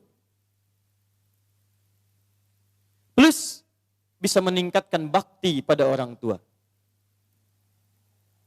1. Awas, hati-hati ya. Mohon izin saya pelankan. Sebentar, saya mau minta izin dulu. Pak, boleh saya lebih dari 5 menit? Oh, alhamdulillah. Sampai jam berapa kita? Oh, baik. Insya Allah. Ya, insya Allah. Saya jam 9 pulang, Anda sampai jam 12, silakan. Bismillah. Ayo, yang tadi itu masih pengantar ya. Ini inti yang paling pentingnya sesuai dengan tema kita. Lihat baik-baik. 1. Rabbi auzi'ni an ashkura ni'mataka allati an'amta alayya wa ala walidayya. Perhatikan baik-baik. Ya Allah, mohon bimbing saya untuk selalu bisa mensyukuri segala nikmat yang telah Engkau berikan pada saya sekarang. 1. Dan pada kedua orang tua saya. Baik, jadi kalau sudah sampai usia 40 tahun, pertama, Anda memohon doa kepada Allah untuk dibimbing terus bersyukur kepada Allah. Ini yang mau saya tegaskan. Lihat baik-baik. Apa itu syukur? Tidak ada makna lain dari syukur yang tertuang dalam Al-Quran dan hadis kecuali ungkapan kebahagiaan atas nikmat yang Allah berikan kepada kita dengan cara menggunakan nikmat itu sesuai dengan fungsi yang telah Allah tetapkan. Misal, kita akan bersyukur dengan nikmat penglihatan mata. Anda diberikan 40 tahun dalam hidup, mata masih bisa melihat. Bagaimana mensyukuri nikmat mata? Kalau Anda ingin syukuri nikmat mata, maka yang paling singkat, gunakan nikmat mata ini sesuai dengan peruntukan yang telah Allah tetapkan. Fungsi yang telah Allah tetapkan. Apa fungsi mata? Masih ingat? Melihat yang baik-baik. Quran surah ke-24 ayat 30 untuk laki-laki, ayat 31 untuk perempuan. Qul lil mu'minina yaghuddu min absarihim. Katakan pada pria-pria yang merasa punya iman. Dengan iman itu dia yakin dengan akhirat. Wabil akhirati hum yuqinun. Karena yakin dengan akhirat dia sadar akan pulang. Dan dia tahu nikmat matanya akan ditanya oleh Allah Subhanahu wa ta'ala. Katakan pada pria-pria yang yakin bahwa matanya akan ditanya oleh Allah. Quran surah ke-17 ayat 36. Inna sam'a wal basara wal fuada kullu ulaika kana anhu mas'ula. Setiap pendengaran Anda, penglihatan Anda, plus apa yang Anda fikirkan, satu saat akan ditanya, dipertanggungjawabkan di hadapan Allah Subhanahu wa ta'ala. Karena itu kata Allah, katakan pada orang-orang yang yakin dengan itu semua, ghuddu min absarihim, matanya hanya boleh melihat yang baik-baik saja. Yang tidak baik, palingkan. Ibu juga sama, ayat 31-nya. Wa kullil mu'minati yaghdudna min absarihinna. Katakan pada perempuan yang merasa yakin dengan Allah, yakin akan pulang, yakin akan ditanya, matanya hanya boleh melihat yang baik-baik saja menurut Allah. Yang tidak baik, palingkan. Di ghaddul basar itu bukan gak boleh lihat, Pak. Ghaddul basar itu silahkan lihat. Tapi ketika yang dilihat tidak baik menurut Allah, maka palingkan dari itu semua. Ini tidak tepat, teman-teman sekalian. Anda hanya mengucapkan Alhamdulillah ya, sampai sekarang penglihatan masih baik. Belum cukup. Baik itu dipakai lihat apa? Penglihatannya baik, tapi masalahnya yang dilihat baik tidak. Itu poinnya. Maaf, ada anak usia 4 tahun, Bu, Pak. Tidak bisa melihat. Dalam tidak bisa melihatnya, dia masih mau menghafal Al-Quran. Namanya Mu'af. Tinggalnya di Asyut. Adanya di Kaira. negaranya Mesir. Matanya nggak bisa lihat, tapi dia sampaikan pada bapaknya, "Pak, saya ingin menghafal Quran. Saya ingin menghafal Quran." Kata bapaknya, "Kamu yakin?" "Saya yakin." Baik, keluarga sederhana, punya cuman motor yang sangat luar biasa tidak bagusnya. Dimodifikasi dashboardnya, menempuh jarak kisaran 20 km. Datang pada syekhnya, bapaknya kemudian membonceng, Muadznya di belakang. Teman-teman sekalian, setiap berangkat datang pada syekh, dapat hafalan baru, bapaknya tulis ayatnya. Disimpan di dashboardnya. Di jalan lihat ke sini, lihat ke jalan. Lihat ke sini, lihat ke jalan.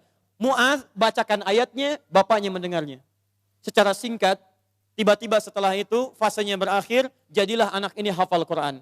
Yang ngantar belum hafal Quran, yang diantar nggak bisa lihat, hafal Quran. Saking mudahnya Al-Quran, yang nggak bisa lihat bisa hafal Quran. Tapi bapaknya dapat pahala dari transferan anaknya. Perhatikan baik-baik.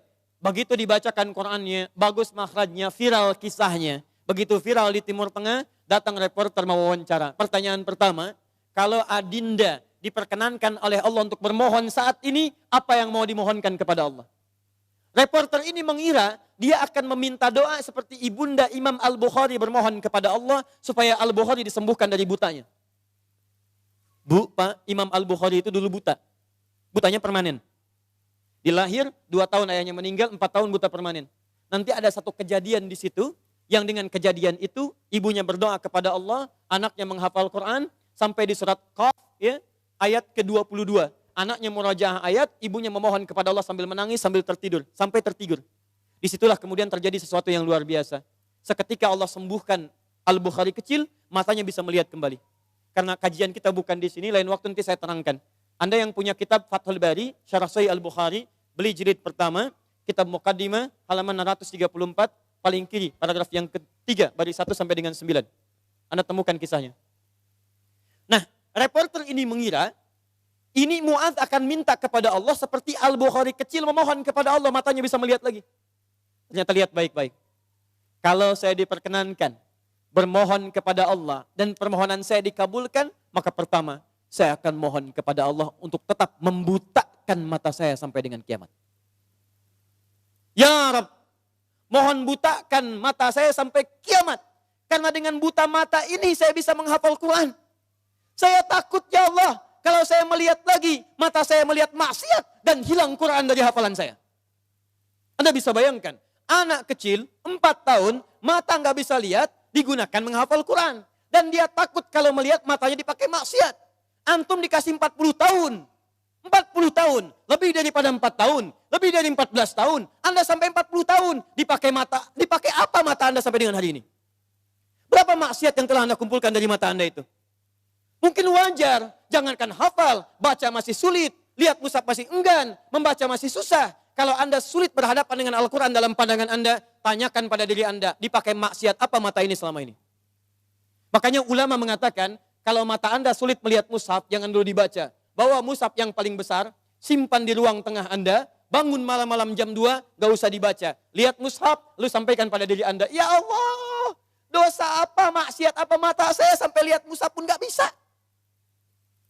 Anda mesti hati-hati. Dan Anda berlomba dengan itu. Demi Allah saya katakan, saya kunjungi beberapa tempat di Indonesia. Dan luar biasa. Anak-anak sekarang 4 tahun, 5 tahun, 6 tahun sudah berlomba menghafal Quran. Saya dapat kunjungan anak dari Bali, kemarin Bu, dari Bali datang. Anak TK, usia 4 tahun mau 5 tahun. Datang dari Bali ke Masjid Al-Ihsan di Bekasi, hanya untuk menyetorkan hafalan surah Abasa. Abasa wa tawalla an ja'ahul a'ma. Hanya menyetorkan surah Abasa, datang dari Bali jauh-jauh ke Masjid Al-Ihsan ke Bekasi. Anak 4 tahun. Antum diberikan 40 tahun, lebih daripada itu. Untuk baca saja masih belum punya waktu. Anda butuh berapa tahun lagi? Anda mesti hati-hati. Dan hebatnya, Anda yakin akan pulang. Anda yakin akan meninggal. Ya, Anda itu, saya bingung saya. Urusan dunia Anda cari-cari. Berangkat gelap, pulang gelap. Tapi Anda yakin akan ditinggalkan. Anda punya uang, Anda beli mobil. Tapi Anda tahu mobil itu akan dipakai. Mobil itu akan ditinggalkan. Anda punya uang bikin rumah bagus-bagus, luas-luas, mewah-mewah. Tapi Anda sadar akan meninggal itu akan ditinggalkan. Meninggal dunia, semua dunia ditinggalkan. Pertanyaan saya, apa yang Anda bawa pulang saat kembali kepada Allah? Muadz belum selesai, perhatikan bagian kedua. Dan ini bagian penutup dari kalimat Muadz. Wallahi, kalau saya diperkenankan memohon kepada Allah, dan dikabulkan doa saya sekarang, maka saya mohon kepada Allah yang kedua, lihat permohonannya. Saat saya kembali kepada Allah di hari kiamat, saya berhadapan dengan Allah tanpa ditemani siapapun. Tidak ada ayah saya yang biasa mengantar saya untuk hafalan Quran. Tidak ada ibu yang melahirkan saya. Tidak ada kakak dan adik saya. Saya akan berhadapan dengan Allah sendirian. Tangan saya gemetar. Kaki saya gemetar. Dan saya akan katakan di hadapan Allah pada saat itu, Ya Rab, Ya Rab, khaffif Ya Rab hisabi. Ya Allah, mohon ringankan hisab saya saat ini ya Allah. Saya sudah berusaha menghafal Quran.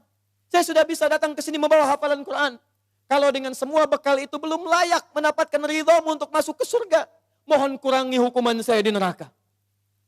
Anak 4 tahun, dia belum baligh, mata buta, dia berusaha menghafal Quran. Dia masih berkata, kalau saya ada hari kiamat kurang bekal ya Allah, saya sudah mencoba menghafal Quran. Tolong kurangi siksaan saya kalaupun saya masih disiksa dengan Quran yang telah saya bawa ini. Pertanyaan saya, Anda yang diberikan 40 tahun sampai dengan hari ini, berapa bekal yang sudah Anda kumpulkan? Dia belum balik, Anda sudah lewat balik. Maka satu saya katakan, itu baru mata Bu, Pak. Belum telinga. Dipakai apa telinga antum? Sehingga sulit mendengar adzan. Sehingga sulit merespon. Orang belum adzan, sudah ke masjid. Antum sudah komat, gak ke masjid. Yang hebatnya luar biasa, ini rumah antum di sini. Ini masjidnya, Masya Allah. Speaker masjid spesial ke rumah antum begini. Jaraknya gak terlampau jauh. Sepeda ada, motor ada, mobil punya, banyak ragamnya. Orang gak punya sepeda, cuman punya kaki bisa ke masjid. Jarak 1 kilo, antum cuma 10 meter. Sepeda ada, motor ada, mobil ada. Belum menyentuh Anda untuk ke masjid. Anda butuh pendengaran seperti apa lagi? Butuh kaki bagaimana lagi? Karena itu bertakwalah kepada Allah Subhanahu wa taala. Kalau Anda mengaku ingin bersyukur, syukur itu bukan mengucapkan alhamdulillah saja, tidak. Alhamdulillah itu butuh pembuktian. Alhamdulillah itu komitmen. Setiap komitmen butuh pembuktian. Cinta itu komitmen. Cinta butuh pembuktian. Buktinya pernikahan. Makanya para akhwat yang belum menikah, jangan mau dikatakan dengan kata-kata angin surga. Sayang, namamu sudah tertulis di hatiku. Katakan, saya tidak mau tulis di hati, tulis di buku nikah. Yes. Tidak cukup dengan yes, buktikan dengan syukur pada Allah Subhanahu wa taala. Ayo, mata antum dipakai apa saja? Lihat masjid enggak ada getaran. Lihat baca Quran enggak ada getaran. Lihat orang ceramah enggak ada getaran. Lihat musik baru tergerak. Lihat orang rame-rame tergerak. Lihat orang rame-rame muncul. Allahu Akbar. Bertanya. Yang paling gampang gini. Lihat. Awas hati-hati baik-baik. Karena setelah menyebutkan asyuddakum di Quran surah 22 ayat 5 itu. Allah menegaskan. Kamu akan saya wafatkan. Kamu akan saya wafatkan.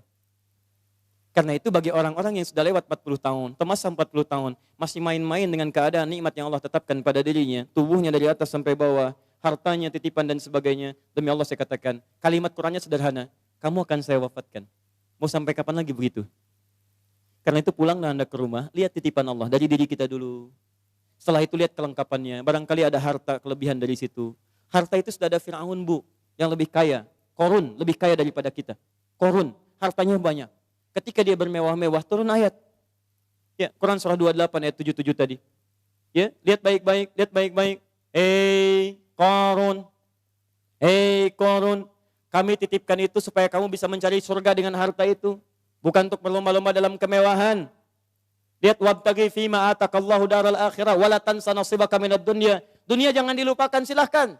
Cari kenikmatan yang enak, makanan yang nyaman, menghadirkan energi untuk ibadah, tapi semua itu cari bekal untuk pulang menghadap Allah Subhanahu wa taala. Itu intinya.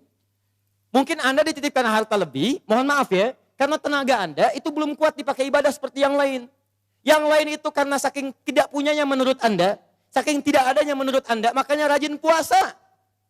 Jangankan Senin, Kamis dikejar. Jangankan Senin, Kamis, ayamul bid diburu. Jangankan ayamul bid, puasa Daud diikuti, saking nggak adanya. Antum itu tahajud sudah susah. Senin, Kamis, nunggunya Ramadan saja. Masya Allah. Makanya dikasih kelebihan oleh Allah, supaya Anda dengan itu ada zakat lebih, ada infak lebih, ada sedekah lebih. Itulah surga yang bisa kita raih.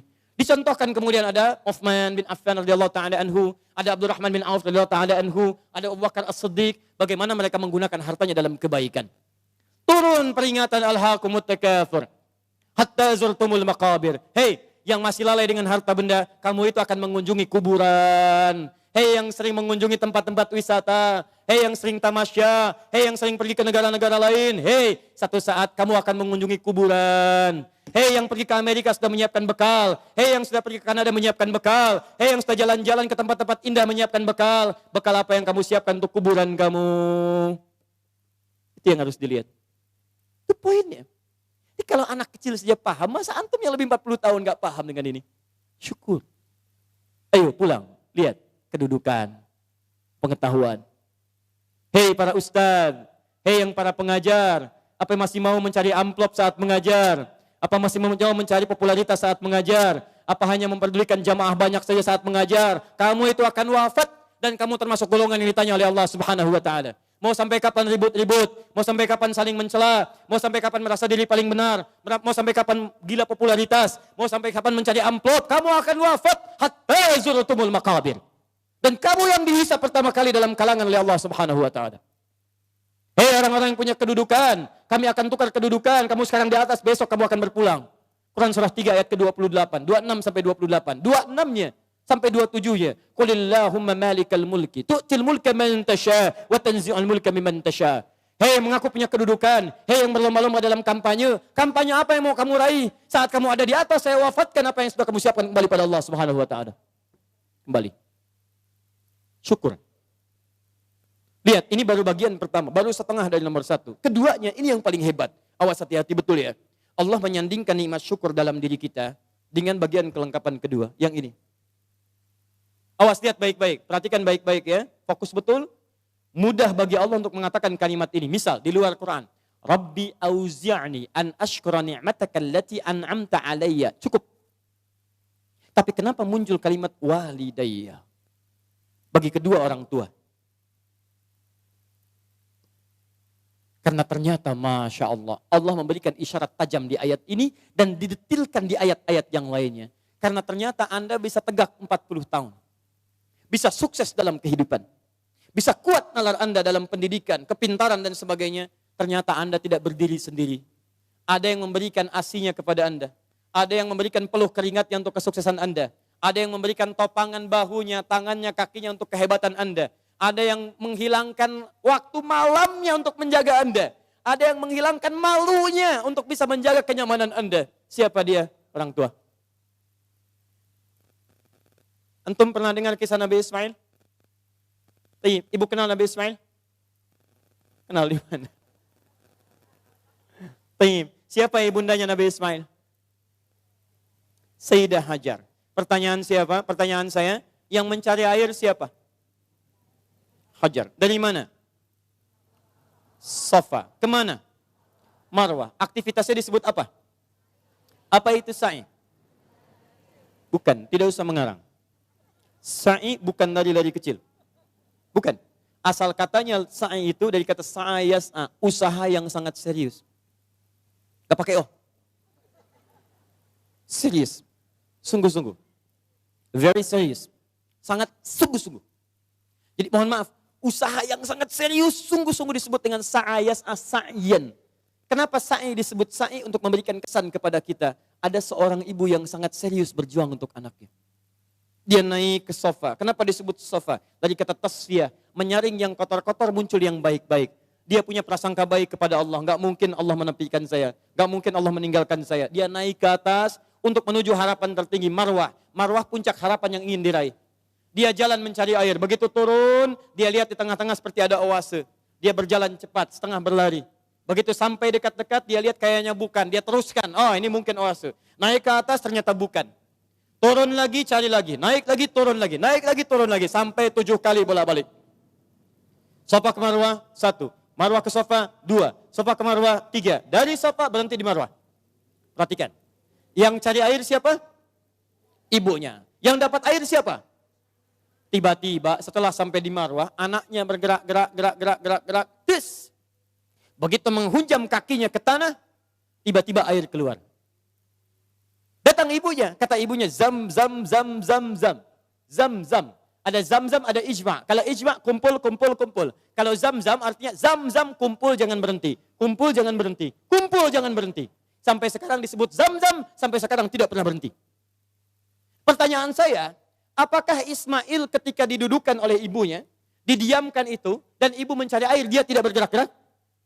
Saya tanya pada semua orang ibu yang ada di sini. Ketika ibu melihat anaknya kehausan, ibu simpan di bawah, dia bergerak tidak? Gerak. Tangan bergerak, kaki bergerak. Pertanyaan saya, kenapa saat dia bergerak, air gak keluar?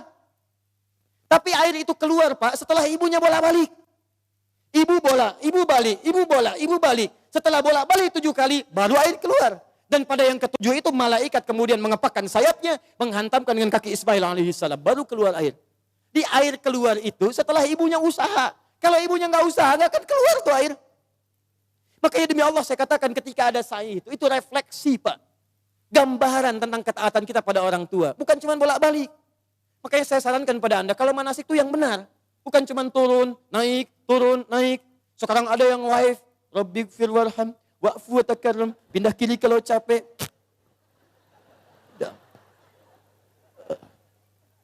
Itu ngapain? Keluar uang banyak-banyak, tenaga juga luar biasa, waktu diluangkan panjang, nyampe sana, gak ada yang berguna.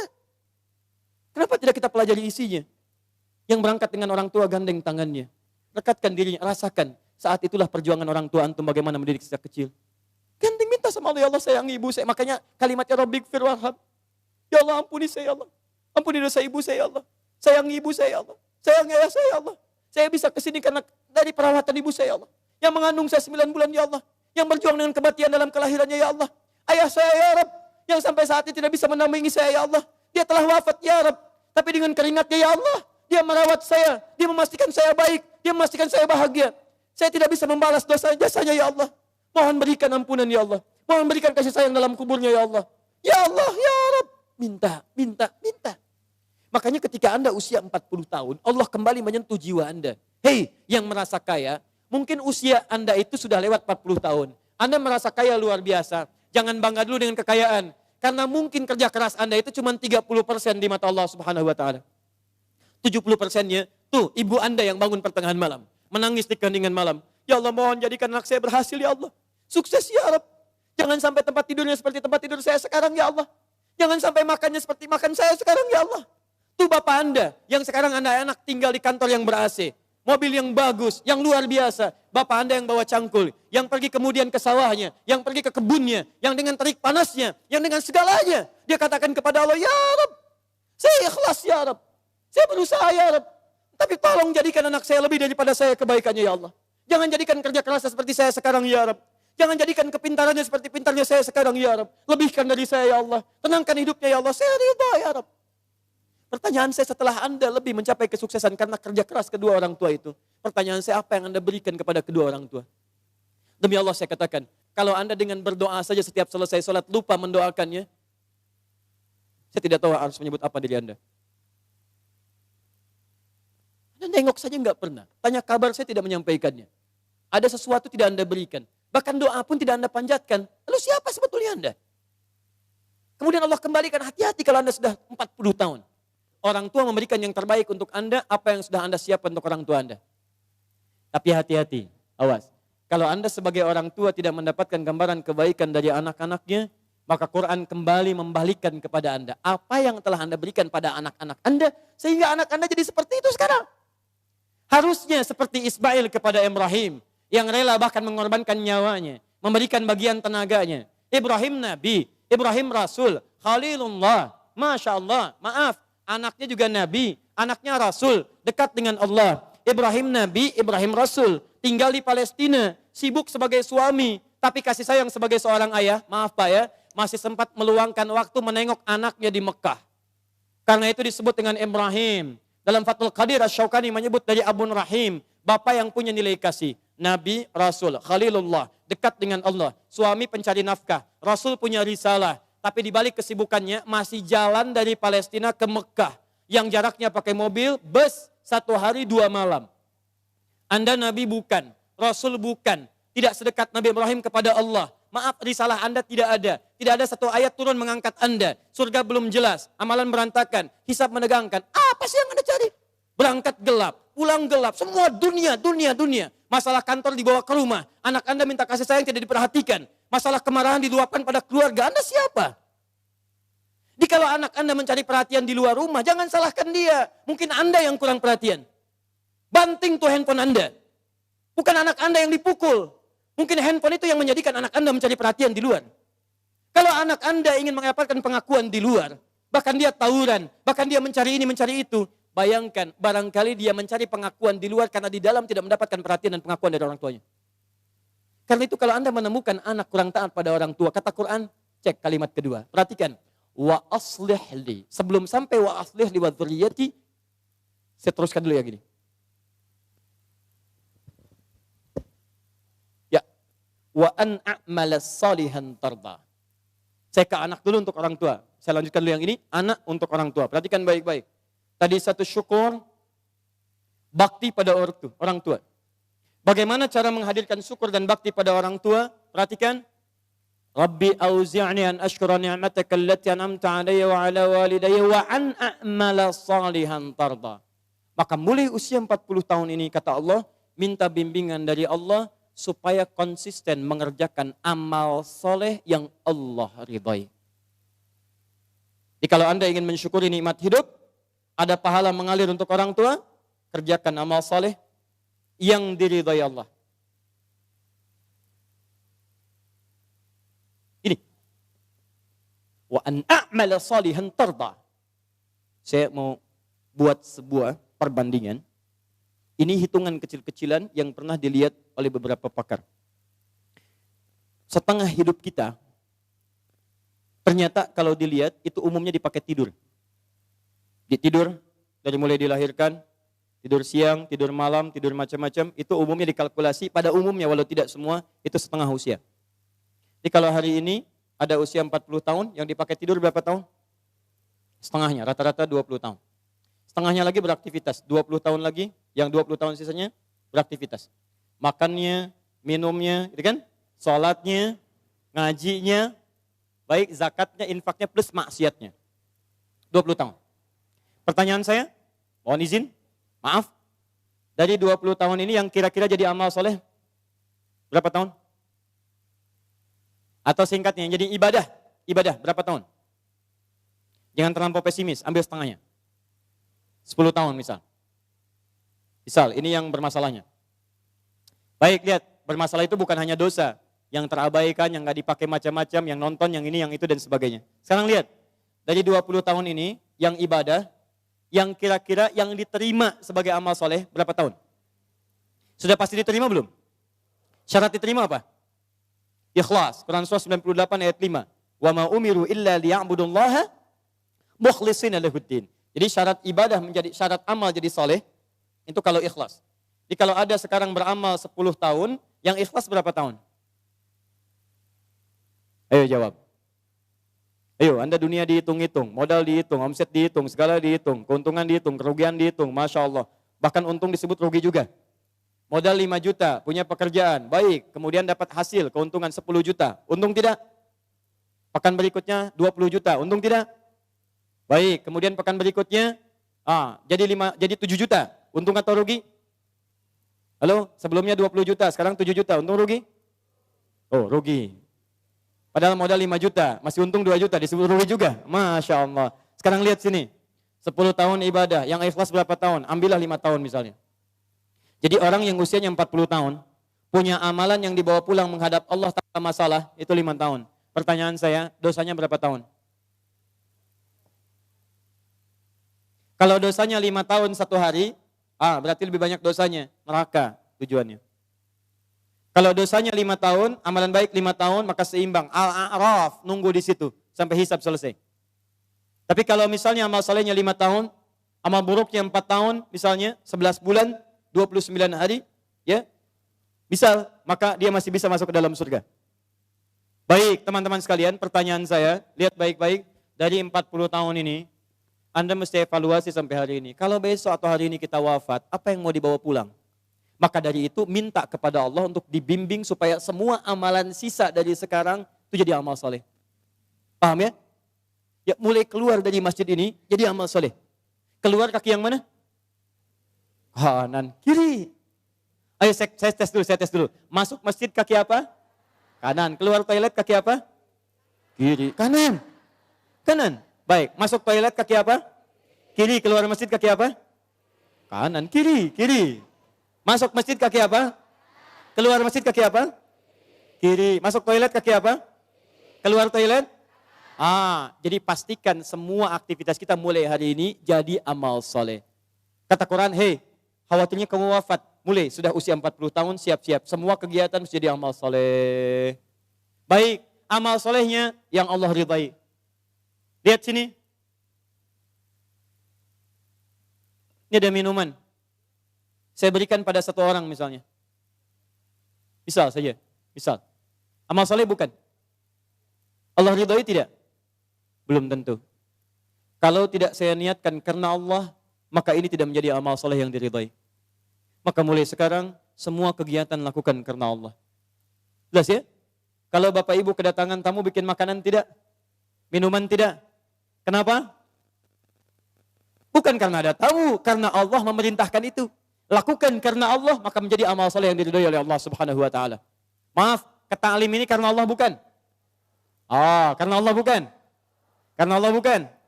Karena ustadznya atau karena Allah? Karena masjidnya atau karena Allah? Baik, kalau ustadznya nggak datang ridho tidak? Alhamdulillah, baik. Lain kali jangan marah sama DKM ya. Kalau ada pengajian ustadznya tidak datang, jangan marah karena Anda datang ke sini karena Allah bukan karena ustadz. Paham? Alhamdulillah. Menikah dengan suami karena Allah bukan, Bu? Masya Allah. Kalau suami salah marah tidak? Marahnya karena Allah. Sudah. Baik, satu. Ini masih mau jam 9 sebentar lagi. Saya sempurnakan boleh? Saya mau tutup sebentar, agak cepat saja. Bagaimana cara mendapatkan amal soleh yang singkat, padat, hasilnya banyak? Rumus kedua.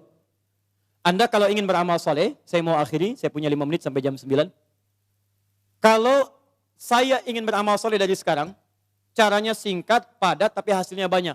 Bagaimana caranya? Satu, wa aslih li fi dzurniyyati. Ibu mesti memanfaatkan anak-anak keturunan, didik mereka dengan didikan yang menjadikan mereka soleh. Didik anak cucu keturunan kita jadi baik. Maka walaupun Anda wafat hari ini, kebaikan semua keturunan itu akan berpahala untuk Anda seluruhnya. Misal, maaf ya, misal. Salat amal soleh bukan? Baca Quran amal soleh bukan? Menghafal Quran amal soleh bukan?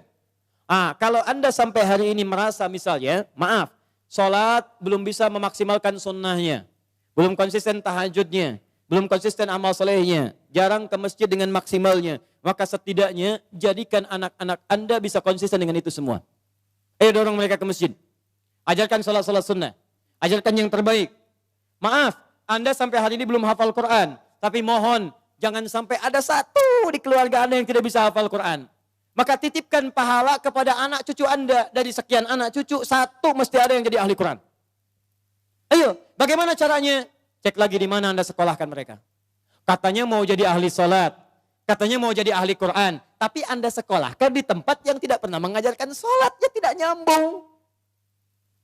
Anda sekolahkan di tempat yang tidak mengajarkan Quran, ya nggak ada pahala buat Anda. Makanya kalau Anda berdoa dengan ayat ini, wa aslih li fi dzurriyyati, Anda mesti lihat lagi. Ayo kirimkan mereka kepada tempat menghafal Quran. Kirimkan mereka pada tempat-tempat mengajarkan agama yang baik.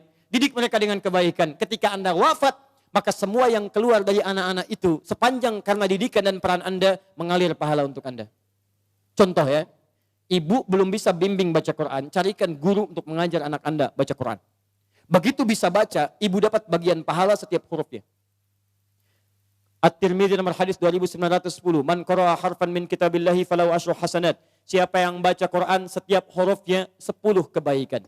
Begitu anaknya baca, dapat 10 dia. Misal, alif lam mim. Berapa huruf? Berapa kebaikan? 30. Begitu dia baca alif lam mim, dia dapat 30. Ibu yang fasilitasi plus ustadz yang mengajar, berlaku hadis riwayat Muslim. Hadis 1893. Lihat baik-baik. Man dalla ala khairin falahu ajruhu mithla ajri fa'ilih min ghairi an yankusa min ardi syai'. Siapa yang menunjukkan fasilitasi pada kebaikan dapat pahala yang sama dengan yang mengerjakan tanpa dikurangi sedikit pun. Ibu meninggal sekarang misalnya, anak jadi ahli Quran, baca Quran, setiap dia baca Quran, sepanjang Quran masih ada, anak masih hidup, setiap pahalanya mengalir untuk ibu, walaupun ibu sudah tidak ada. Idza matal insanu inqata syairu amali. Ketika seorang manusia meninggal terputus semua amalnya illa min thalas, kecuali 3 hal. Awas, sedekatin jariyah, sedekah jariyah. Sedekah jariyah itu sedekah kebaikan yang jariyah, pahalanya mengalir. Ibu punya modal berapa? 50.000, beli mushaf, simpan di Masjid Raya Pondok Indah. Simpan. Begitu ada yang orang baca Quran, modal cuma 50.000, setiap dibaca pahala mengalir untuk ibu. Ibu meninggal, mushaf pasti dibaca, pahala mengalir untuk ibu. Mengalir. Setiap hurufnya 10 kebaikan. Dan saya katakan, hampir mustahil ada orang baca Quran cuman sehuruf, mustahil. Nun. Sudah dulu, nggak ada. Punya si Fulan, pengen banyak pahala. Hari ini 10 aja ya. Masya Allah. Nggak ada Bu, Pak, nggak ada. Minimal 19 huruf. Bismillahirrahmanirrahim. 19 huruf, 190 kebaikan. Apa ibu nggak mau dapat transferan itu Bu, Pak? Kalau nggak percaya silakan, meninggal dulu, ntar baru tahu. Awas, hati-hati, kita nggak bisa milih Bu, kita nggak bisa milih. Anda bisa duluan, saya belakangan, bisa. Atau bisa dibalik, bisa Bu, bisa. Ya silakan, saya belakangan, Anda duluan. Atau Anda duluan, ya, atau saya duluan setelah Anda, bisa. Jadi semua kemungkinan ada. Betul, semua kemungkinan ada. Kita nggak bisa milih. Tapi masalahnya ketika kita pulang, ada nggak bekal yang dibawa? Ayo rencanakan dari sekarang. Ya anak-anak dilihat lagi ya. Tidak lucu menurut saya kalau anak kita sekarang ya sulit baca Quran. Cucu tidak ada yang disiapkan, mesti ada. Setiap satu keluarga besar mesti ada satu ahli Quran. Saya kasih rahasia ya. Ini rahasia kedua untuk Anda saja hari ini. Kalau Anda punya anak ahli Quran, ini langsung berita Al-Quran ditegaskan dalam hadis. Dia akan diistimewakan oleh Allah. Masuk surganya, dia akan dihiasi. Quran surah 35 ayat 32 sampai 33, paling kiri sebelah atas. Yuhallawna fiha min asawir. Jadi begitu mau naik surga, Qurannya bilang Allahumma hallih, ya Allah hiasi dia. Maka dipakaikan kepadanya, fayulbasu ilaihi tajul karamah, dipakaikan mahkota kehormatan. Begitu dipakaikan, itu bapak ibunya dipanggil. Kalau dia beriman dan mengerjakan amal saleh. Dipanggil, diberikan mahkota tambahan, dipakaikan oleh anaknya di kepala kedua orang tuanya. Di hadapan semua makhluk pada saat itu. Yang sinarnya lebih terang dibandingkan sinar mentari yang masuk ke dalam rumah kita. Kemudian Qurannya mengatakan Allahumma zid, ya Allah tambahkan. Bedakan dengan fasilitator. Fayulbasu ilaihi libasal karamah. Maka dipakaikan jubah kehormatan. Setelah dia pakai itu digandeng kedua orang tuanya, bahkan dengan kerabat-kerabatnya, dia pimpin masuk ke dalam surga keluarganya. Maka adalah Quran surah ke-52 ayat 21. Walladzina amanu wattaba'athum dzurriyyatuhum biimanin alhaqna bihim dzurriyyatahum. Orang tua yang beriman, anaknya beriman, semua beramal soleh, kami akan jadikan semua masuk surga beriringan. Makanya doa para penghafal Quran, salah satunya bisa membawa keluarganya masuk surga bersama-sama. Nanti dijawab di Quran surah 13 ayat 23 sampai 24. Nih. Jannatu adnin yadkhulunaha. Dia akan masuk ke surga Aden paling minimal. Begitu masuk, wa man salaha min abaihim. Bapak-bapaknya, ayah-ayahnya, ibunya yang soleh ditarik oleh dia. Wa azwajihim, pasangan-pasangannya. Jadi kalau istri yang hafal Quran, suami ditarik sepanjang dia soleh. Kalau suami yang hafal Quran, istri ditarik. Wa dzurriyyatihim, dan anak-anak cucunya. Di bapak, ibu, mertua, suami, istri, semua keturunan diajak masuk surga dipimpin oleh penghafal Quran ini. Tiba-tiba datang malaikat. Wal malaikatu yadkhuluna min kulli babin. Para malaikat datang dari setiap pintu memberikan selamat kepada rombongan ini. Maka mereka berkata, "Salamun alaikum bima sabaratum." Selamat, selamat. Bisa masuk surga. Dan Anda sabar saat di dunia. Sabar dengan harta Anda. Orang lain bermewah-mewah, Anda siapkan mencari bekal akhirat. Sekolah yang bagus-bagus. Orang lain bermewah-mewah, Anda siapkan harta untuk mencari majlis ilmu. Cari buku-buku kebaikan. Nyumbang ke masjid. Memberikan sedekah. Sabar. Orang lain cari kedudukan, Anda gunakan kedudukan dalam kebaikan. Dihina orang, dijauhi orang lain. Sabar. Fanikma uqbaddar. Sekarang kenikmatan yang paling indah. Negeri terbaik. Silahkan nikmati. Pertanyaan saya. Saat ada orang tua yang sekarang berlomba dan mereka sudah berhasil mewujudkan anaknya, nanti saya tunjukkan pada Anda bulan depan. Insya Allah kami akan hadirkan Hari Al-Quran yang semula tanggal 17 ke 28 Januari. Saya akan tunjukkan kepada Anda, ada anak buta hafal Quran. Ada anak, maaf disebut prematur hafal Quran. Ada anak kecil-kecil dari pemulung hafal Quran. Ada anak-anak yang kelihatan sederhana hafal Quran. Dan saya akan tunjukkan pada Anda siapa orang tua mereka. Ada yang tukang beca, ada yang macam-macam dan sebagainya. Pertanyaan saya, Anda yang diberikan nikmat yang lebih itu, Fabi ayyi ala'i rabbikuma tukadziban. Kemana Anda gunakan selama 40 tahun ke belakang ini? Yuk, investasi. Saya tutup. Yang selanjutnya, tubtu ilaik. Yang keempat, taubat. Ayo taubat. Ya. Kalau merasa hari ini belum baik bekal kita, pulang ke rumah taubat. Ya, caranya saya agak cepat saja karena waktu kita sudah habis. Quran surah 66 ayat ke-8. Ya, tubu ilallahi taubatan nasuha. Ya, taubat nasuha. Cara taubat nasuha di Quran surah ke-4 An-Nisa ayat 17 sampai 18. Ya, setelah bertobat konsisten, semakin patuh kepada Allah. Ciri orang tobat minal muslimin. Di antara tafsir muslim itu artinya patuh.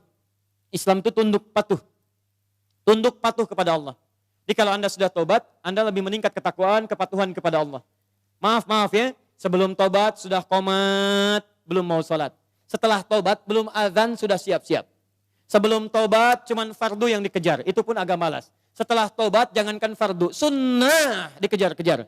Ketinggalan tahajud sudah gelisah, ketinggalan duha sudah nggak enak hati, itu luar biasa.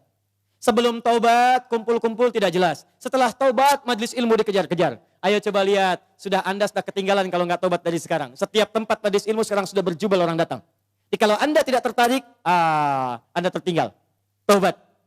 Muslim, kalau sudah seperti itu, saya berikan kabar gembira. Quran surah 19 ayat 15. Wassalamun alaihi yawma wulida. Orang seperti itu kami akan berikan anugerah seperti Nabi Yahya kami berikan. Dunianya kami akan berikan ketentraman.